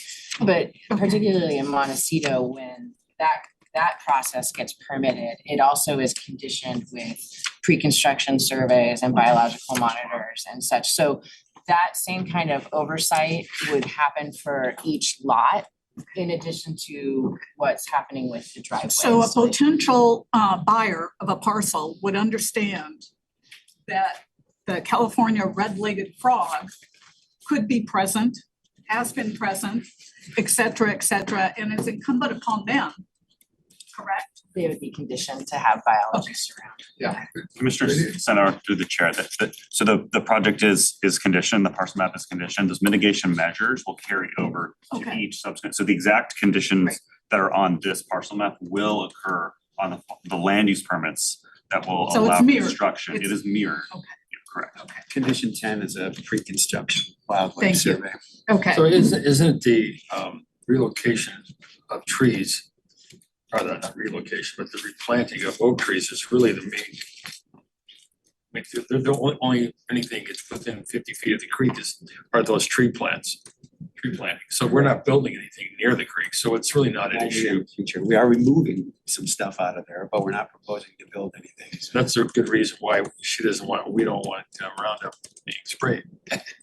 Yeah, so, okay, I can speak to a couple of the questions that have come up. As far as the location of the trees, particularly on the southwest side of the property, those trees will be planted in front. There's a large grove of eucalyptus along the southern portion, or actually the whole stretch of Oak Creek, that are much taller than an oak tree would ever be. So as far as views, particularly on the southwest corner, those oaks aren't going to impede a view that's already blocked by eucalyptus trees. So the eucalyptus trees that are already there are always going to be taller than any mature oak tree. And then when you look at how the building envelopes are designed, so the really large oaks have been avoided by the building envelopes for the most part. The ones in the center are much smaller trees. They're, at most probably this big around. They're not, a mature tree is 6 inches. But some of those oaks are really big, and there's been an effort to preserve all the really large oaks on each parcel. So Like when right here, when you yeah, carve around it like this. Right. so they purposely carved around those big guys so that they would stay. And then right above where Travis was pointing, where it says R2, there's a cluster of small oaks. I think it's 3 or 4 right there, but they're relatively small trees compared to what's being preserved on the lots. So as far as the view questions, I think particularly in the southwest side, I don't think that's going to be an issue. And along the drainage, they're spaced out around other large oaks and willows that are along that drainage. So I don't think they would, there's a view shed there that I don't think there's going to be any blockage of views from the homes up above, because they'll be roughly the same height as all the other trees that are there. A mature oaks that are like along the east side of that center drainage. I wouldn't imagine any of the planted trees would ever reach a greater height than the trees that are already on site. So as far as like the trees blocking a view, I don't think that would be an issue for those other. But that's their height, not their location. So these locations were put there roughly to show that at 20-foot spacing, you can fit 33 oaks in those sites, because you should plant these oak trees relatively far apart, like kind of far apart, because they get pretty big. So you don't want a cluster too close together, which could also cause view problems. So this isn't set in stone. Those spots can be adjusted with along the drainages and the southern portion of Oak Creek, but there's room for the 33 trees. But then how does the, like when you, like now, if you have, you know, somebody wants to do additional building on an existing site that they have a house or whatever, they're required to stay away from the drip line of the oaks. So how will like the architectural board be considering where a house goes from, you know, the drip line of a 15-gallon tree, you know, compared to like what they would be required from a large tree? So all of the replanted trees that start as 15-gallon will be within a protected restoration area that will never be encroached upon by development, because it'll be within the ESH buffer. And so we can pull away from that edge of the building envelope with the tree placement, but it'll be protected in perpetuity. All of that green area. So anywhere where trees are planted wouldn't be accessible for development. It just looks like the ones on the east side of that planted area are fairly close to your building setback. So Those are not set in stone. I know. It's kind of an exercise to say, hey, there's room for Right. X number here. But you have more questions, I'm sure, don't you? So when will the mitigated oaks be planted? As part of, so once the improvements to the driveway go in, with those improvements, they would also be required to get a stream bed alteration agreement for the crossing of that drainage. Yes. So those agencies would be involved as well as California Department of Fish and Wildlife and the Regional Water Quality Control Board to permit that entrance. And then the restoration would happen following the development of the driveway and the turnaround. And that would also be, that restoration would have to be approved and by not only yourselves, but also those other agencies. Well, but you also have to have Montecito Water District's line come up as well as an infrastructure improvement. So you'll have water to that area. Correct. There'll be water lines brought in. So all the utilities and the driveway and the turnaround. So once those impacts are complete, then we would implement the restoration, because you wouldn't want to do it before that. Right. So this, to get this far and to where we agree to this track map, all we know that you're telling us so far is you're gonna demo before you get your official map.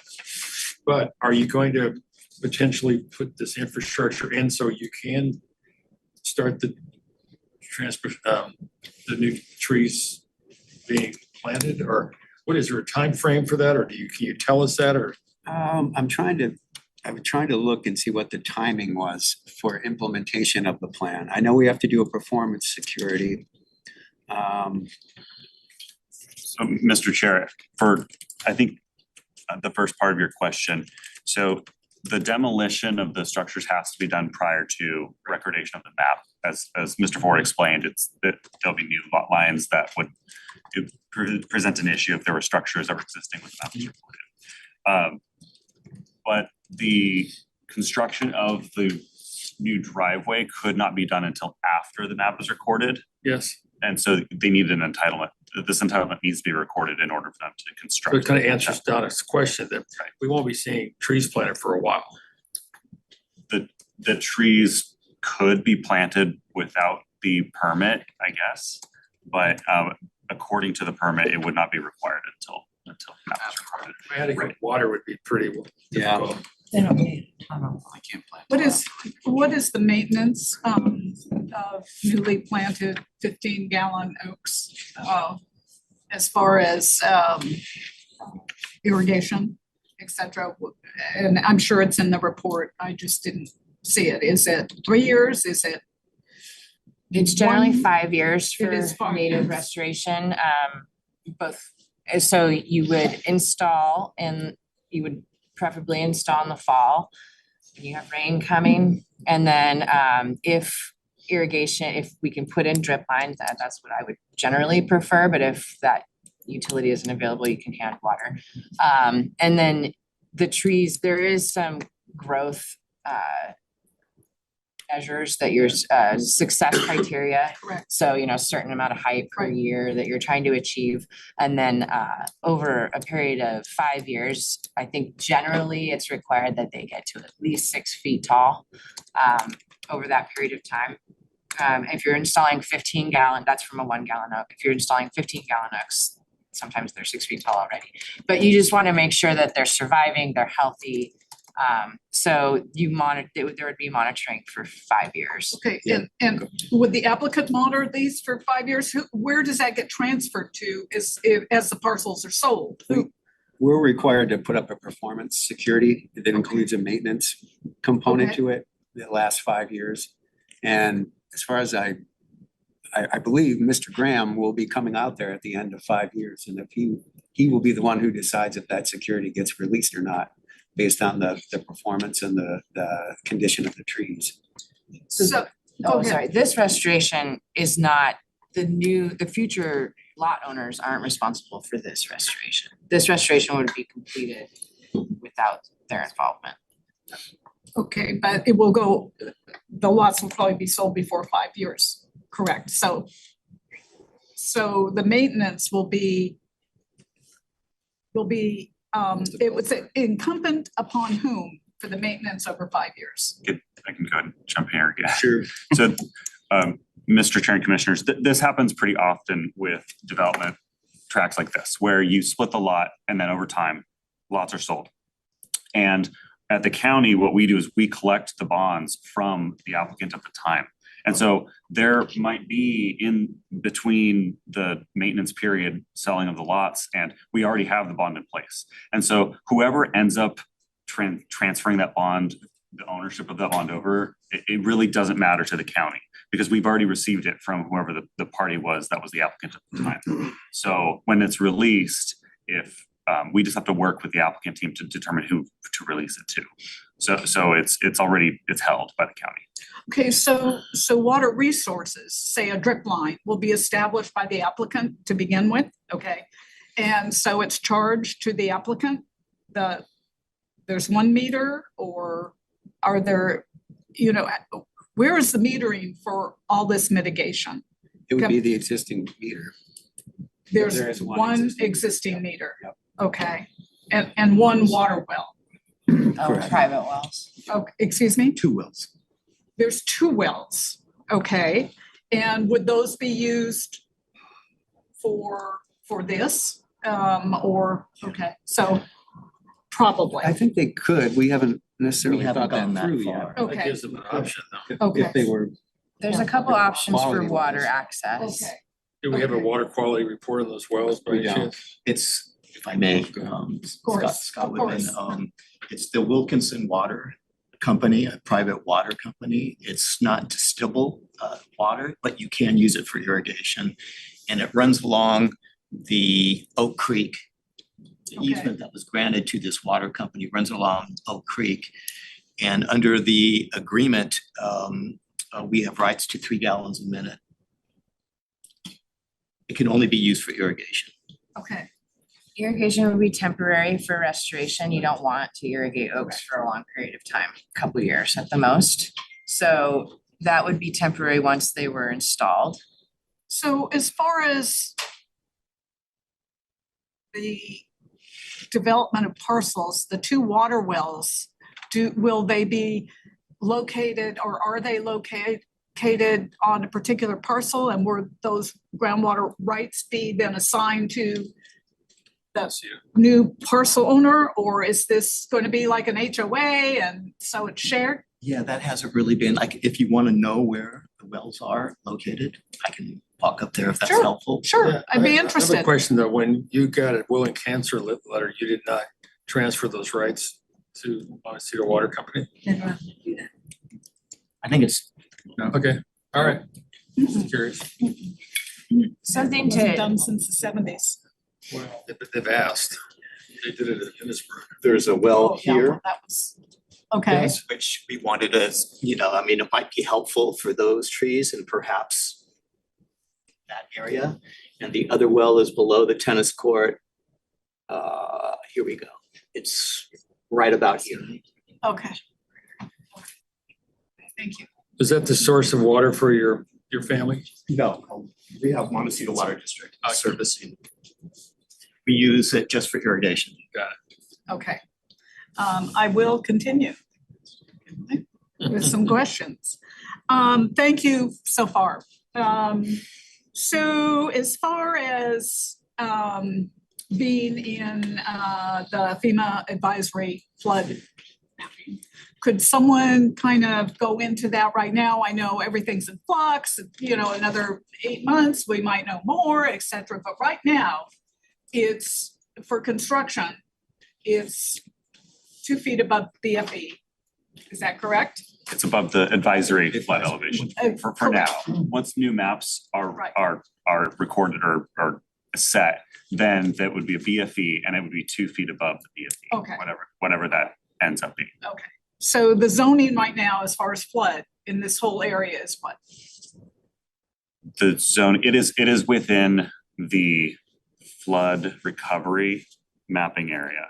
The advisory. Right, the advisory, that's what I have. Okay, Which doesn't, actually, there are some areas of lot 3 on the left that actually aren't in it, so it doesn't cover the entire Okay. site.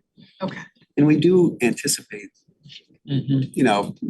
flood control has the data, it's not released. But we're generally anticipating that it's gonna get better or even go away on this property. Well, it surely restrict the ability to have a very high ceiling in the second story, and otherwise you're in trouble. The height of future residence is measured from existing grade, Right. so you're pretty Right. limited there. a couple more questions. Regarding truck trips, which was 300 to 600 in this stage of, demo. And that's just per what? Per the whole demo? 3 to 600 truck trips per what? The whole course of the demo?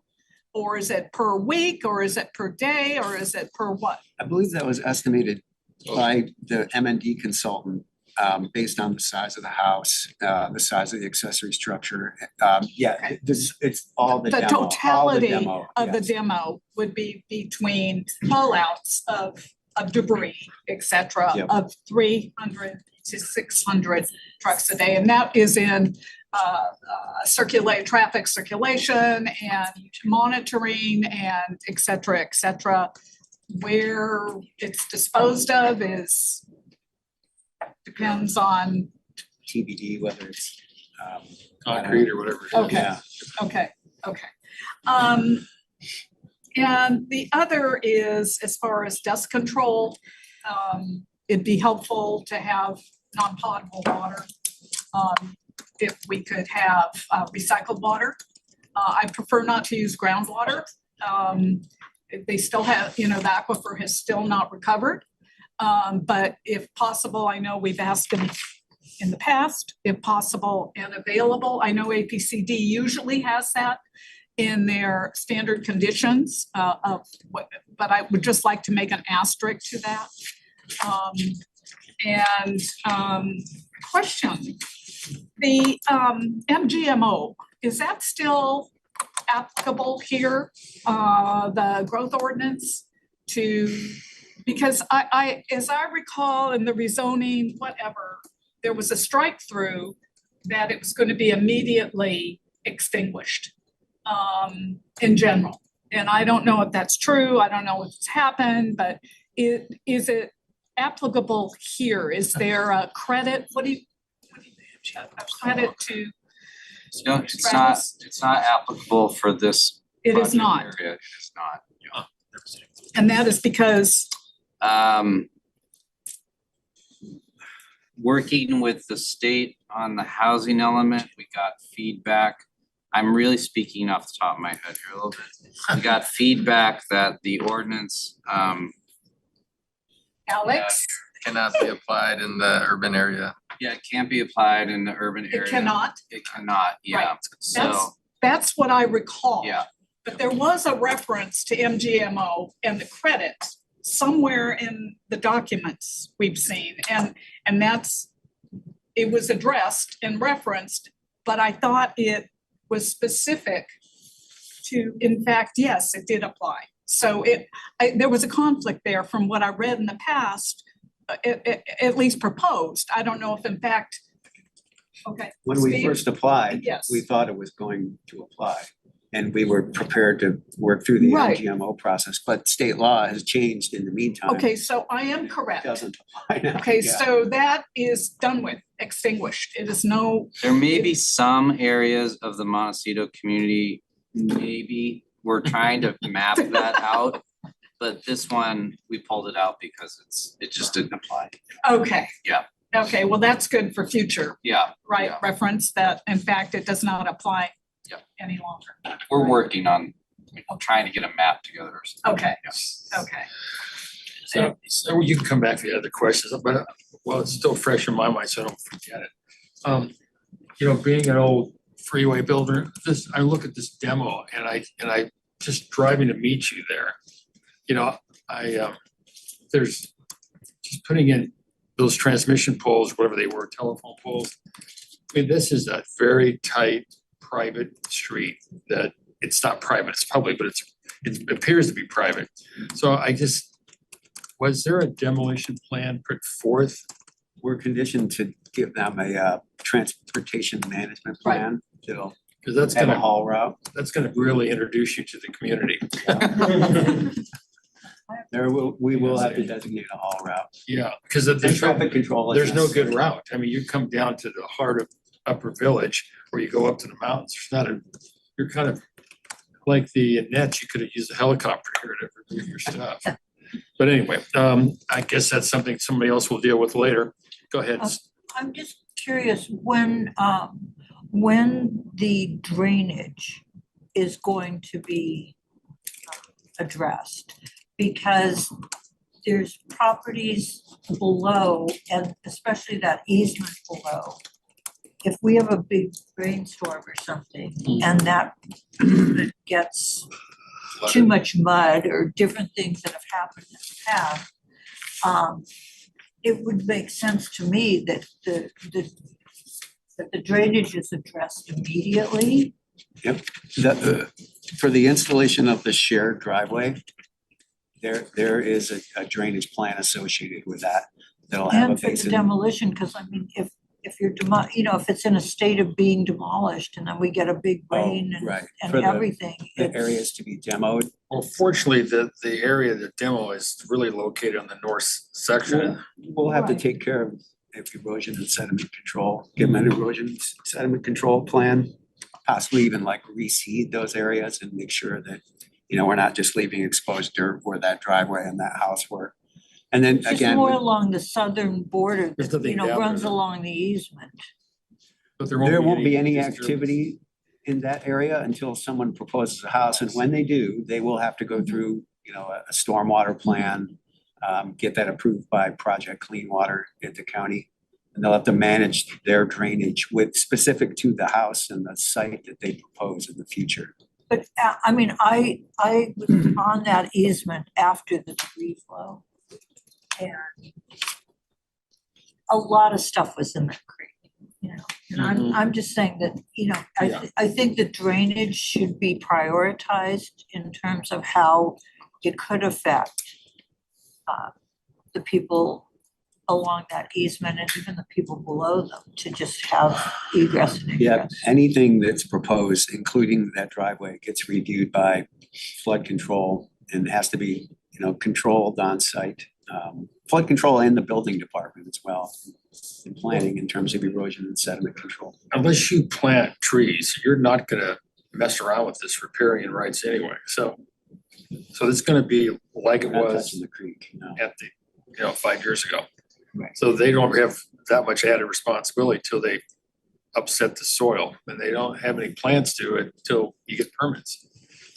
But anyway, you had some of your There thing? would be working time restrictions too around rainy season, particularly Nesting nesting birds. birds, all of those things would apply. Little red guys. Yes. Right, guys, and also when they go to put in the driveway and do the grading there that's shown in the black hash marks, the permits that are required from the Department of Fish and Wildlife and the Regional Water Quality Control Board will follow the person who applied for them.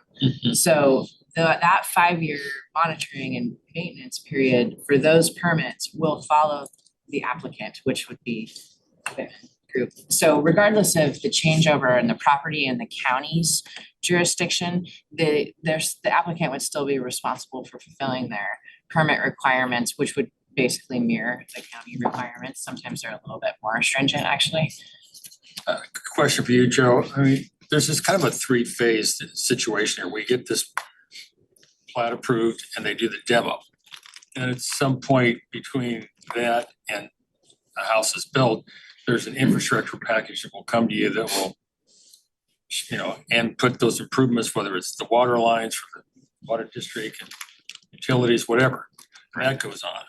And then can someone buy the lot before that? I guess they can, maybe. Is that, you can sell a lot once the track's been approved? Is that? Once it's recorded, it has to be an actual legal lot. Until it's recorded, it's not a final map. And so it's not a real parcel, separate individual parcel until you record it. Okay, Once so- it's recorded, it's a legal lot and you can sell it.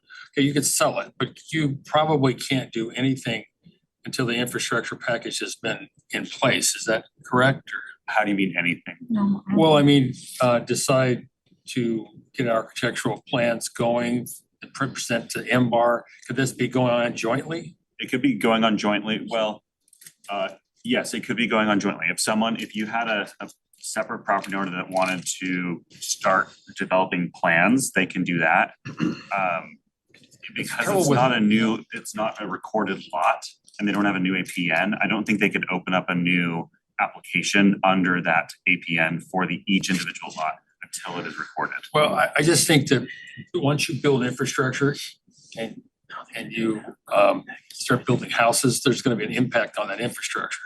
And so it's a question of how far do you develop that infrastructure and let trucks drive in and build homes and whatever. I mean, this is unusual and it's nice for the neighbors that there's one main way in. But in order to preserve it, do you have a choice when you allow this to be built? I guess that's what I'm getting to. So When you allow the actual construction allowed by the tract map. developer, yes. Once the map is recorded, that they're going to be able to construct, pull permits and construct. All right. Is that the plan to sell the individual lots, or do you plan to develop them yourselves? Well, we've, the family company has developed other parcels in the greater, it was 30 acres at one point. We're keeping all of our options open, receptive to. Because the impact of the current owners developed would just be that the construction would be sort of at one time, hopefully. And it wouldn't extend for 20 years as, people buying the lots and choosing when to build. So I mean, to me, that would be an easier impact. Well, okay, Donna, you find any more questions in that deep well of knowledge you? What's the difference between a building envelope and a development envelope, or are they the same? Great question. It is a great question. We can go ahead and take that. So, Commissioner Stahl, through the chair, a building, it depends on how it's defined. And it's really, a building envelope is generally looked at as an envelope where buildings can go, actual, like where actual buildings go. Whereas a development envelope is like, that's where construction can occur and typically it can't occur outside of it.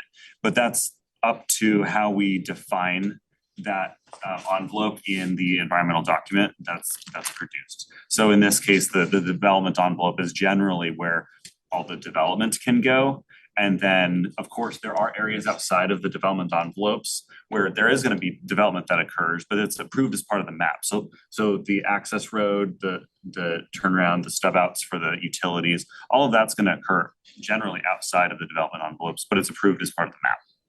So in this parcels, they're mostly all 3-acre parcels. There is an FAR or, let me get that right? That the area that they could, the quantity of area, so we're somewhat limited as far as how big a house can be at this point, or building can be. And they're pretty much gonna be like, they have choices to get to a certain max, but they could build something less if they choose. And then how do ADUs come into that, just in terms of your development? Okay, so Commissioner Saul and Mr. Chair, so we'll start with the first question from the chair. So that the floor area ratio is established by the MLUDC. And it is based on the amount of acreage that a parcel has. And so you calculate out the number of net square feet that a structure could have up to 100%. And the BAR, when each application is reviewed by the Montecito Board of Architectural Review, they are given the ability as the review authority to determine whether or not that is appropriate to the parcel. So it is not a hard threshold at 100%. If you get 100% of your floor area ratio, that's great if they approve it. You can go up to 120% if they approve it. But it's the Board of Architectural Review looks at the Montecito community plans, the design guidelines that's part of the comprehensive plan to ensure that it's developed consistently with those policies, which do protect public views and also take into account private views as well. And then, so the other question was for ADUs. Right. State law does kind of supersede different requirements within the county. So it's kind of a complex question.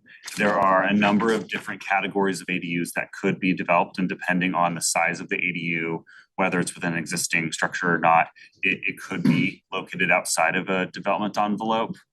But it's each lot in general is afforded the ability to construct, I think it's at least one 800 square foot ADU. So if they come in after they develop each of these lots and they propose a new ADU, we would have to likely approve one 800 square foot ADU per lot, as long as there are no health and safety related impacts to that structure. Right. Do you guys have the ability to restrict that location if it impacts ASHA, even if it's 800 square feet? That is another great question, and I think so. I would have to look at the code. If we have ability to use some restrictions, we have to yield is how we look at it. If they don't have any other place to put it, but that is not gonna happen on these properties, so we would make people go outside of habitat areas and stuff. What about the like duplex ones? I'm still not clear on a lot of the restrictions on those. I'm sorry, for duplexes. Maybe you could ask the next. Oh, okay. ADUs are Right, elsewhere. ADUs, Okay. Just on point with the ADU, the last is, you cannot have an get an application and build an ADU without the primary residence being also afforded an application and built. So you can't do that first, an ADU. It has to be coordinated and applied for at the same time, and it cannot be occupied until the prime residence has been. That would, That would be the primary residence. So Correct. you can't come in with an ADU and say it's accessory to a. Right, just for clarifying. Yep. Great, thank you. Okay, any further questions? Or statements, Public comment? we can get to that. I'll just say one more thing. Back to that demo permit and the traffic plan. I would say that, Mr. Developer, Mr. Owner, that is really gonna set a tone for what's gonna happen in the next 3 to 5 years. Because this is really a sensitive little road there, as you well know, you've probably driven it a million times. But I just really would help, the county would be sensitive to the neighborhood. I know you usually are, but I just see this thing as, that's gonna cause a little wildfire at first. Anyway, that being said, I'm ready to move to the public comments. David, do we have anything?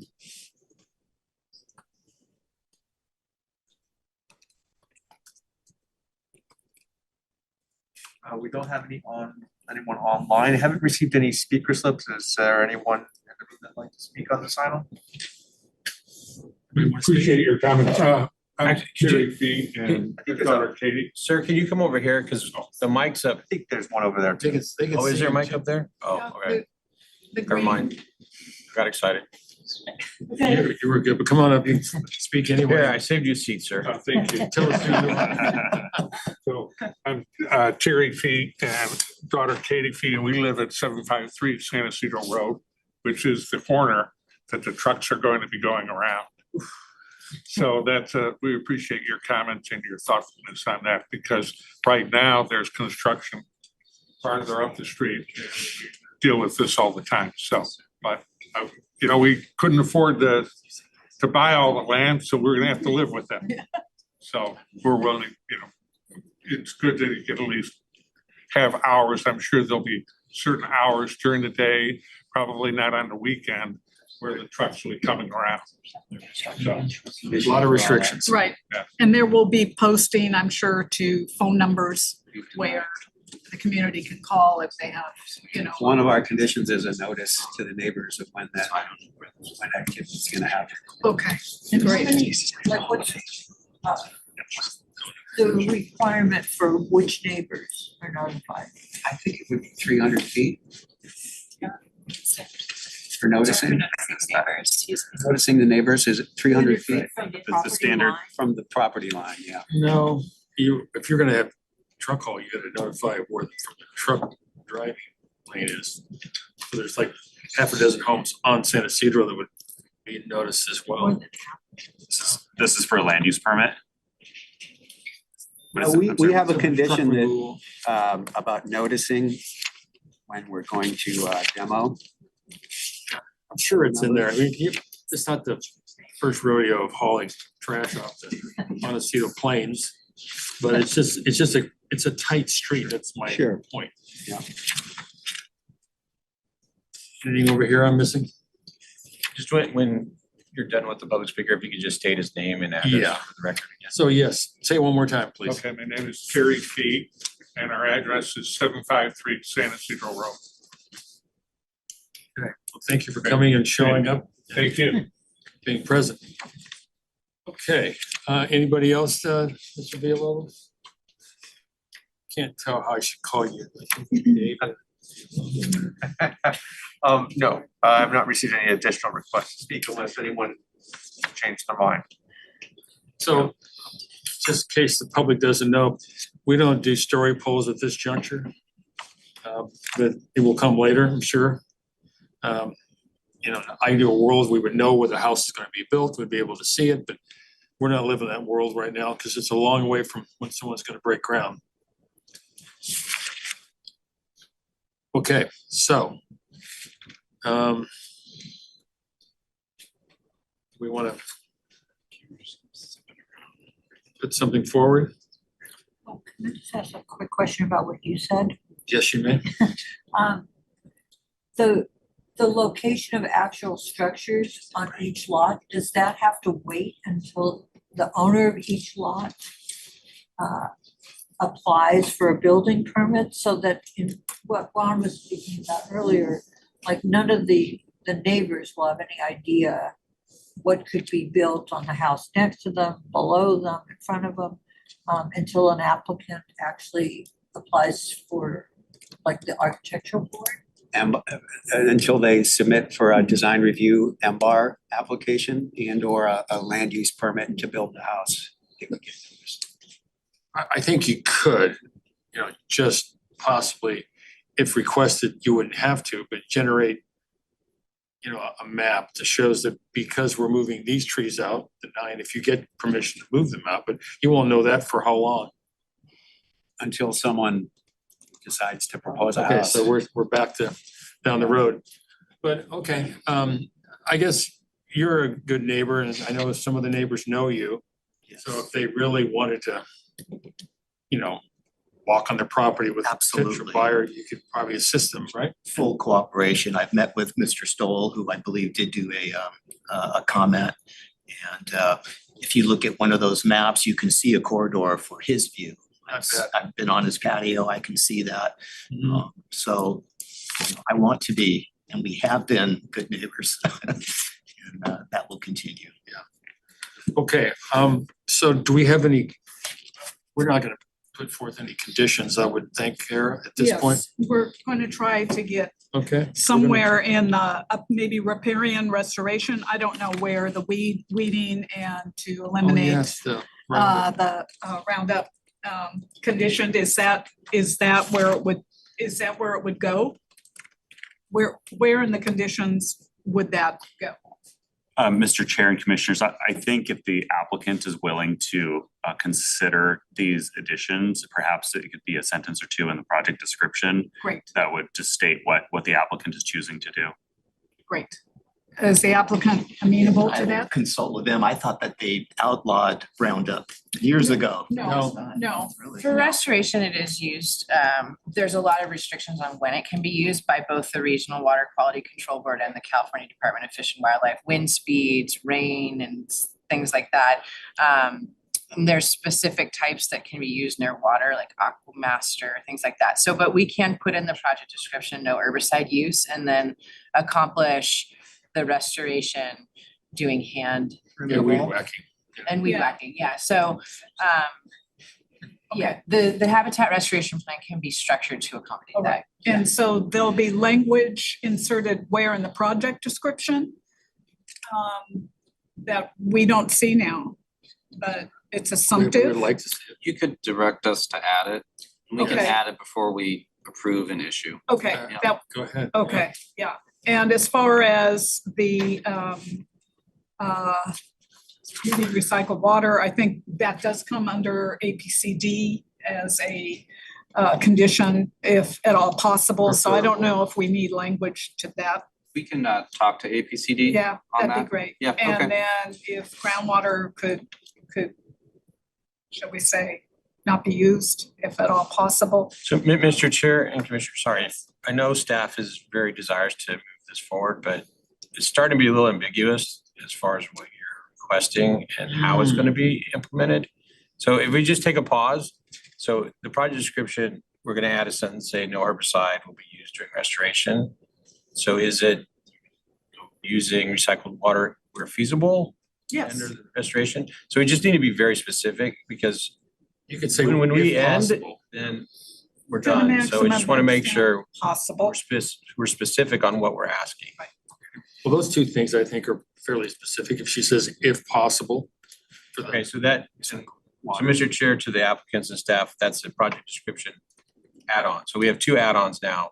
So okay, now hold we're those moving to two. the third one. Let's see if there's a third one.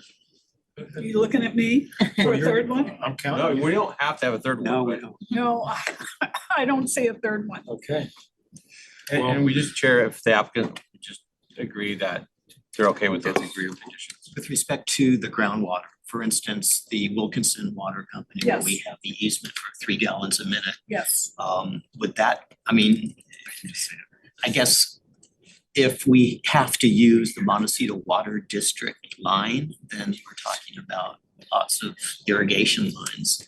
If we're able to use the Wilkinson water line, that we have that. Do you consider that to be groundwater? Where is the source? I don't know the details of Wilkinson. So But I do know Wilkinson that is most of the separate. residences have access to that water company and they use it for their irrigation. But does your well water, do you have a quantity of water you have there that you, We haven't measured the amount of water that is generated from the two wells that we have. We just, so we've got no recent report and we Yeah. don't have a measurement. What do you use now? They're used for irrigation.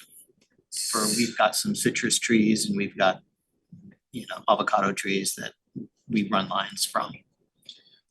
okay, so in an ideal world, that might be the source of water in the short run till you get permanent public water coming to you for the needs of those oak Right, trees. my understanding is that the Montecito Water District line will go underneath the new driveway that will run. Yes. So That's the year if we were to start the mitigation earlier, then it may, we wouldn't be able to use Montecito water for that. I guess I would, if it could be framed somehow where as far as water resources and irrigation that are used to be the most efficient and protective as possible. Understood. If that is language that could be Can we get that language Can you repeat that, spelled what out? you just said? Yeah, there you go. regarding irrigation, that regarding water resources for irrigation, that the most protective source be used to irrigate. That is commercially reasonable. Correct, commercially reasonable. I think we have language we're just gonna read to you. Sure. Okay. Okay, Avion water preferably, but go ahead. Yeah. so we'll start with weed abatement. I have the applicant will not utilize Roundup or glyphosate for weed abatement. Glyphosate. Glyphosate, okay. And the next one I have is regarding irrigation of restoration areas. Yes. The most protective source of water will be used that is commercially reasonable. I think so. Sound good? That sounds good. Okay. Thank you. Thanks. So this is in a modification revision to the project description. Description, so it'll be in the conditions. We'll add that before we approve an issue. So anything you want to volunteer that you want to add to this thing? I don't have anything in mind. I That's good to appreciate see. your questioning and, Yeah. Okay, I think it's time to put up or shut up. So do you want to have a motion? I so moved with the proposed project description revision that we make the required findings for approval of the project as specified in attachment A to adopt the proposed final mitigation negative declaration as included in attachment C and approve the project subject to conditions included in attachment. Okay, you want to take official, yes, pardon? Yes, sorry. Jeez. Second, thank you. Okay, officially, David, do you want to call this vote or? Sure. Commissioner Sanauer, Yes. Commissioner Stahl, Yes. Chair Police, Yes. motion passes 3-0. Good luck. Thank you very much. Applications and staff. Applicants and staff. Good job. Thank you. Veronica, you did get got to start as well. I see you went silent later. Thanks, Joe. Everybody else? Travis? Thank So, you. okay, as far as breaks. We have a consensus as far as lunch, breakfast, and So yeah, Mr. Chair, if we can, it'd be good if we took a break right now, but it is 11:40. Staff's here, so the commission can decide. We can go through the next presentation. I think council will be gone at 12. Council will be available via. We're all good. Presenting. Yeah, of course. Yeah. Oh, of course. Yeah. Nice to meet you. Can we take a break? Wow. Well, we're gonna take a short break. Yeah. We're gonna come back and pound this out, and we can have a big lunch free without worry. Can we start? Okay, yes, I'm sorry. You wanna Staring at introduce each other. this? I'm gonna introduce our county planning and development.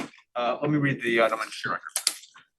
Okay, the following is a hearing on the request of the County of Santa Barbara Planning and Development Department for the Montecito Planning Commission to consider recommending that the County Planning Commission and Board of Supervisors adopt an ordinance to amend Santa Barbara County Code, Montecito Land Use Development Code, chapter 35, and determine the ordinance case number 23 ORD 8 is exempt from the provisions of CEQA. Adopt ordinance case number 23 ORD to amend the Santa Barbara County's coastal zoning ordinance and determine that ordinance case number 23 ORD is exempt from the provisions pursuant sections 15061B3, 15265, and 15282H of the state guidelines for implementation of the California Environmental Quality Act. Okay, would you like to begin? Sure. So my name's Alex Tuttle, Division Manager for Long Range Planning, and I have here with me Karina Venegas, who will be providing the presentation.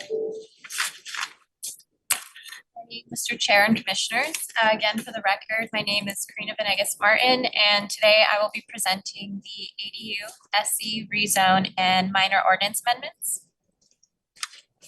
Next slide. Earlier this year, the board directed planning and development staff to initiate amendments to the county LUDC, Montecito LUDC, and coastal zoning ordinance to bring the county's ADU ordinances into compliance with recent state legislation.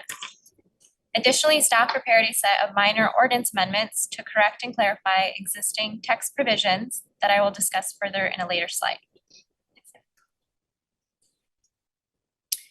On September 28th of 2022, Assembly Bill 2221 and Senate Bill 897 amended Government Code Section 65852.2 and 65852.22, which are the state regulations pertaining to ADUs and junior ADUs, and also went into effect on January 1st of this year. A couple of changes include an increased height allowance for certain types of ADUs, and it also clarified front setback requirements.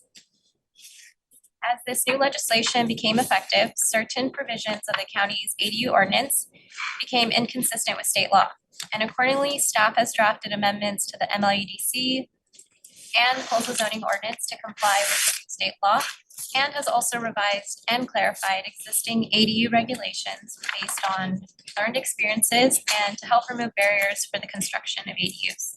Next slide.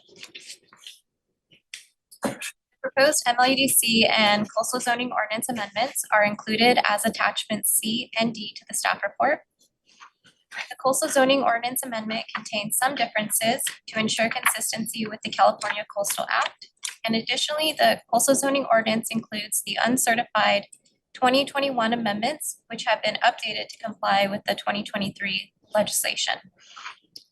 Listed on this slide are some of the proposed amendments, which include an increased height allowance for certain types of ADUs, clarifications on front setbacks and floor area calculation, a 20% total floor area allowance for minor architectural features to be constructed in conjunction with an ADU. And lastly, it eliminated regulations on where an ADU can be located relative to the primary dwelling. Next slide. The next two slides discuss two changes that staff made to comply with state law. New state law allows detached ADUs up to 18 feet if located within 1/2 mile walking distance of a major transit stop or on a lot with an existing or proposed multifamily that is 2 stories high. And also up to 25 feet or the height limit, whichever is lower under the local zoning ordinance, for an ADU that is attached to a primary dwelling. And lastly, for new construction, new state law permits attached and detached ADUs to encroach into the front setback if there is no other alternative to allow the construction of an 800 square foot ADU that meets height limits and complies with the 4-foot side and rear setbacks. Next slide. The proposed ordinance amendments also include minor amendments to the MLEDC and coastal zoning ordinance that solely affect the Montecito Community Plan area and are subject to the MPC's recommendation to the board, plus other minor amendments that will affect other areas of the county and are subject of the County Planning Commission's recommendation to the board. The following table identifies all of the minor amendments that correct and or clarify existing text provisions. The MLUDC and coastal zoning ordinance both clarify that projects that are determined to be exempt from a planning permit are not subject to appeal, and correct and clarify existing development standards related to detached accessory structures. And lastly, the coastal zoning ordinance includes an amendment that eliminates references to the shopping center SC zone that is not a zone district in the coastal zone and which is being eliminated as part of a broader effort in the inland area outside of Montecito. Next slide. Proposed ordinance amendments to the MLUDC and coastal zoning ordinance are recommended to be determined exempt from environmental review, as they would not result in any new significant impacts or increase the severity of previously considered impacts. As a result, no new environmental document is required pursuant to CEQA guidelines section 15061B3, 15265, and 15282H. Next slide. Staff found a minor typo on section 35.442.015.F.12, tree protection, which is on page 11 of attachment C, exhibit 1. The correction is noted in red font and it corrects and clarifies the intent that trees removed or damaged for the construction of an ADU shall be replaced on site. Next slide. The recommendations for today's ordinance amendments can be found on page 1 through 2 of the staff report dated September 7th. To summarize, they are to make the required findings for approval, including CEQA findings found in attachment A to the staff report, to determine that proposed MLEDC and coastal zoning ordinance amendments are exempt from the provisions of CEQA. And finally, to adopt a resolution and recommend approval of the MLUDC amendments, which are found in attachment C, and make a recommendation to the County Planning Commission that the board adopt the CZO amendments found in attachment D. Next slide. And this concludes staff's presentation, and staff is available for any questions. Thank you. Good presentation. Should I go to my right first this time? No, Tony? that's fine. Okay, then I'll go to my left.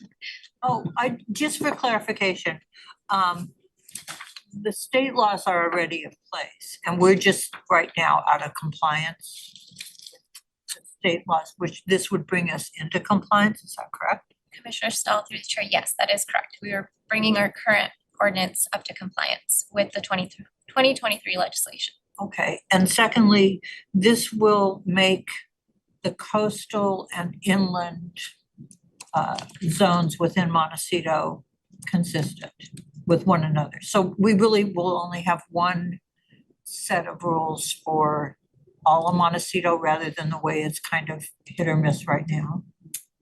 If I'm understanding your question correctly, in some sense, yes. But back in 2021, staff submitted an application for a local coastal plan amendment, which included the 2021 ADU amendments, but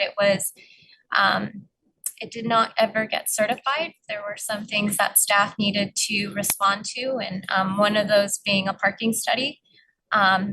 And other concerns that they had, we needed to provide additional information. So this summer, I believe in July, staff withdrew that original application. So with this ordinance amendment, we are going to be resubmitting those coastal zoning ordinance amendments for this year as a new package. So essentially, because they were uncertified, we're gonna be now resubmitting. But what you're submitting would It would replace. coordinate the inland and the coastal requirements to be consistent?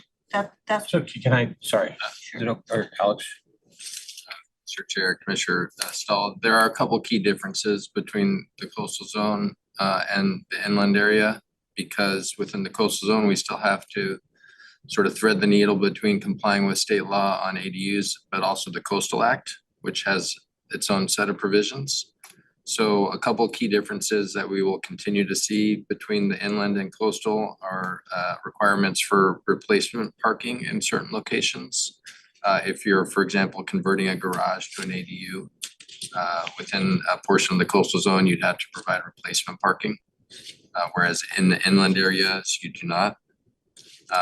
And then a few other key provisions or differences between coastal and inland with our affect the level of review we have for discretion with regard to protection of coastal resources.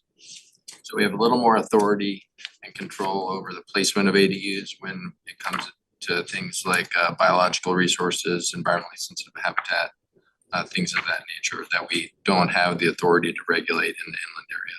So there will still be a couple nuanced differences between coastal and inland, but by and large, the regulations will mirror each other. But within Montecito, there's both inland areas that are considered inland and coastal. So that you could live across the street from somebody and be under one regulation, and you would be under a different one on the other side of the street. That's the nature of the coastal zone, yep. They're their own little piece. But at this point, this would help. Yes, so currently. Sort of fair to everybody. Currently, the regulations for ADUs in the coastal zone reflect our original ADU set of standards, which was adopted back in like 2018 or 2019. MLUDC has already gone through one round of update back in 2021. So right now, there are significant differences between the two. This effort will bring them in much closer in alignment. Thank you. Okay, did that complete your question? So you might understand that this little box chart that you put forth covers all the comments that are said in the previous page, like clarifying setbacks and clarifying floor area. It's all in this little box that shows the change from the state law to what we have now versus what we're gonna have. That's pretty much in this little chart, so to speak. Table 1 of 5-2, is that? Chair, you're referring to the MPC staff report. Yeah. Okay, yes. Sorry, I didn't get that word out. No worries. But that's it, really, basically what we're talking about here. Yes, these would be just in reference to the new state law. Yes. Yes. Okay, I don't have any questions. Do you? I do. Oh, Okay. Regarding appeals. I see in two different areas it says two different things. And please sort of correct me because maybe I'm just not reading it correctly. So in section 1, in article 2, division 1, C, process.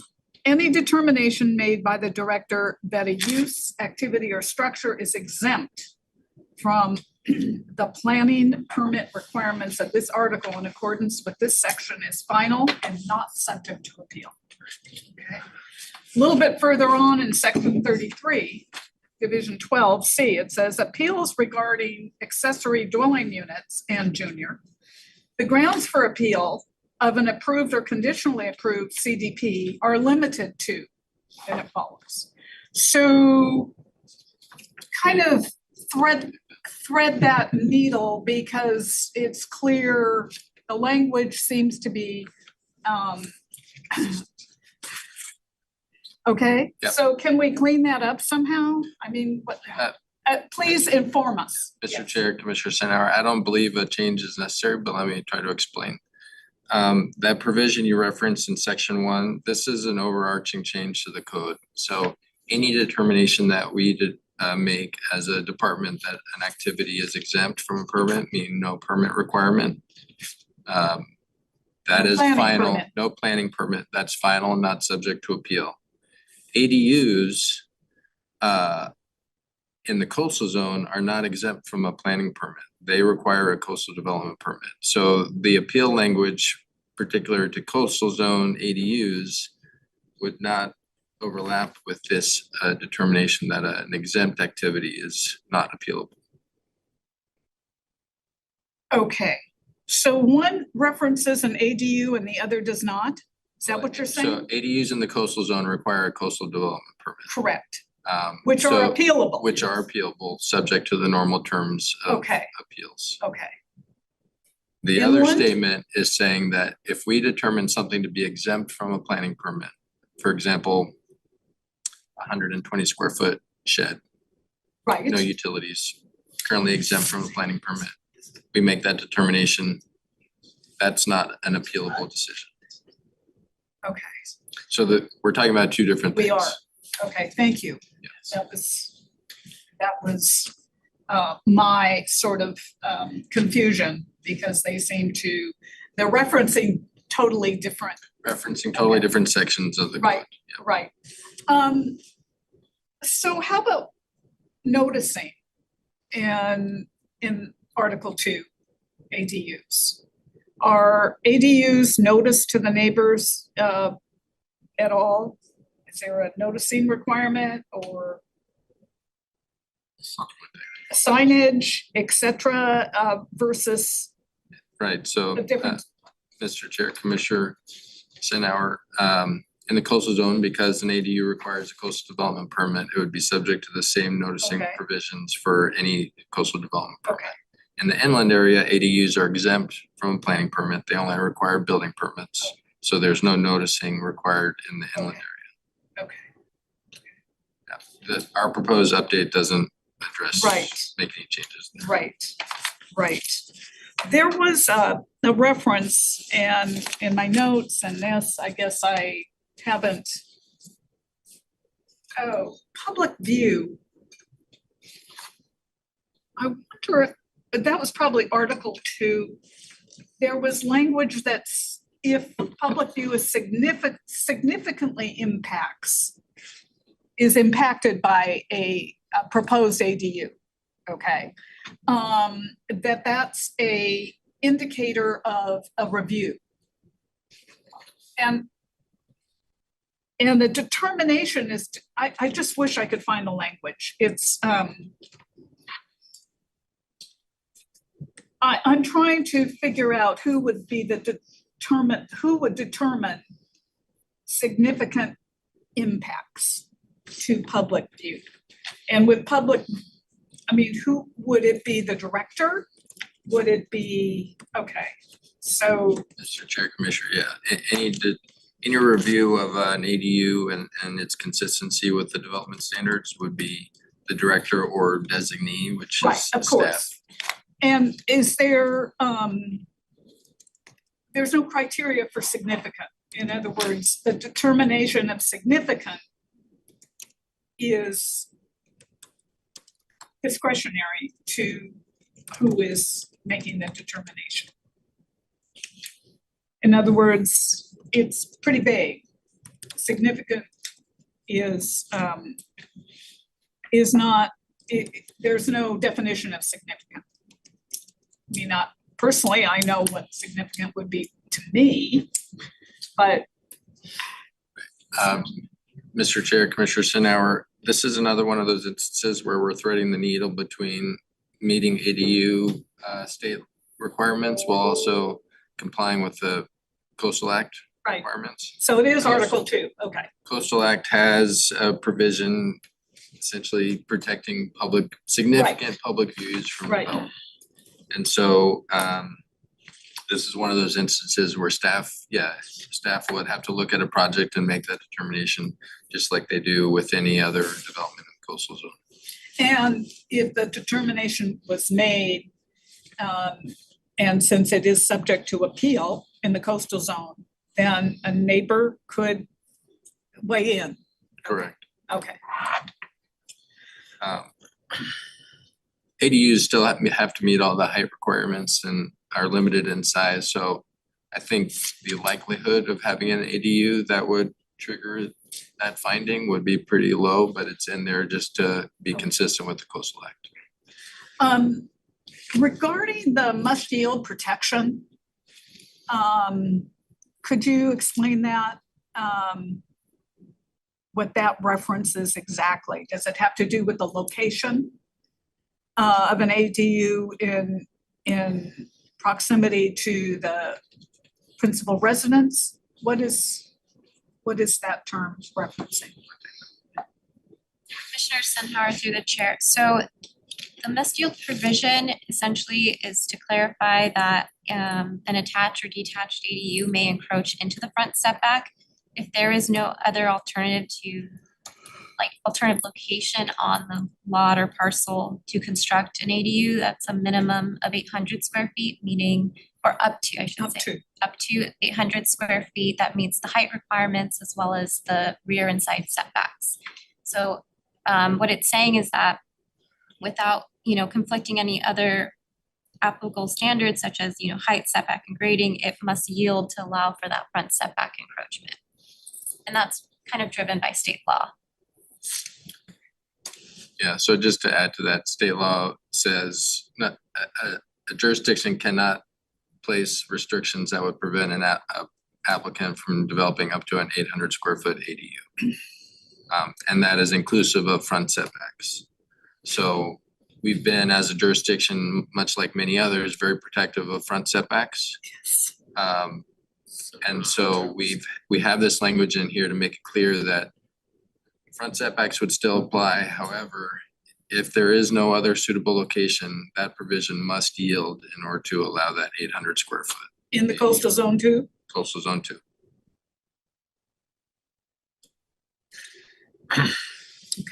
So when, I guess employee housing's, that's got nothing to do with ADUs. I was just thinking about the Miramar and the fact that they did build in the front setback already, because that was approved through the process of this planning commission 4 or 5 years ago. But I guess it's off topic, so I won't go there. I'll get deeper and deeper in the weeds. But I do have one general question for you. That being, this compliance that we're in the process of doing for a lot of different things. I know that about 2.5 years ago, there was also the agricultural farm amendment to housing for farm workers that the state passed, and we're trying to go along with it. But did we have any kind of look and see whether or not we were in similar compliance with the state with our existing plan? Or has that already happened, or is there no complaints so we don't do anything about it? Or because that did modify considerably from the state on agricultural housing, at least its accessibility. Has there been any kind of discussion relative like this has been to get more compliant with the state, or do you know? Mr. Chair, Commissioners, if you're referring to the farm worker housing program, Yes. Yeah, we did make various amendments to our codes several years ago in response to changes in state law. So you did already. And since then, we haven't identified a need for any further updates. Right. The issue with ADUs is state law keeps changing. Nice. So jurisdictions, like every year practically, keep having to change their code in order to keep pace with the changes at the state level. That makes sense. It's rather exhausting, to be honest, but it's where we're at. Well, we're glad you're staying up on things. Go ahead. Is there a map anywhere available that shows if you look at Montecito, like, does it designate the coastal and inland Yes, areas? there is a map. It's very jaggedy. Yeah, There is a map. but, okay. Yeah, on our website, we have mapping resources available Okay. that delineate that. Well, any other questions? You have one more? Sure. I do not. Come on. There's only three of us. We gotta have questions. No. All right, well, great report. Terrific presentation. And we're satisfied that David's gonna ask something of us. You know, when you're ready, I would just. You have any public comments? That's what I was gonna. Ah, So I was just gonna indicate that we do not have any requests to speak. you're just trying to show me up. Okay. Any more comments from you guys? Mr. Chair, if you are gonna be making a motion, just reflect in your motion that the minor revision would be just the little typo that Ms. Venegas identified. Okay. So, That was regarding the tree, it was 10-1 or something, that sentence as far as mitigation. It was really Oh, just there it one- is. Okay, well, that makes it easy.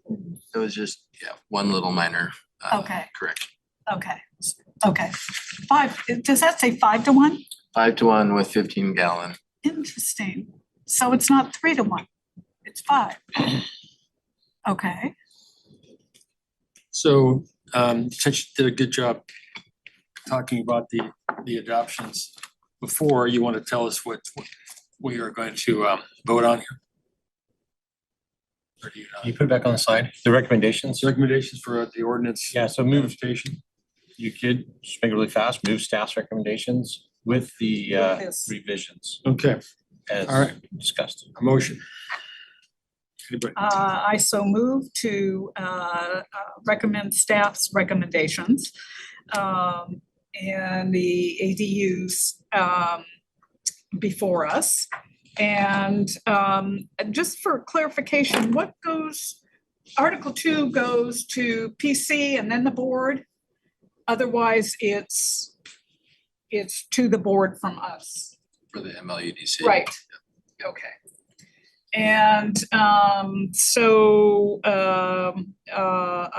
we recommend the case number ending in 08 and ending in 09 with the minor modification of language before us regarding mitigation, et cetera, trees.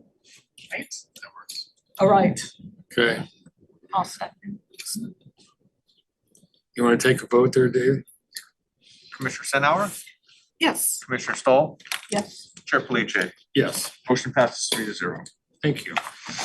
Thank you. Well, Thank you, this was guys. cozy. Yeah, I'll be here every week, just keep practicing.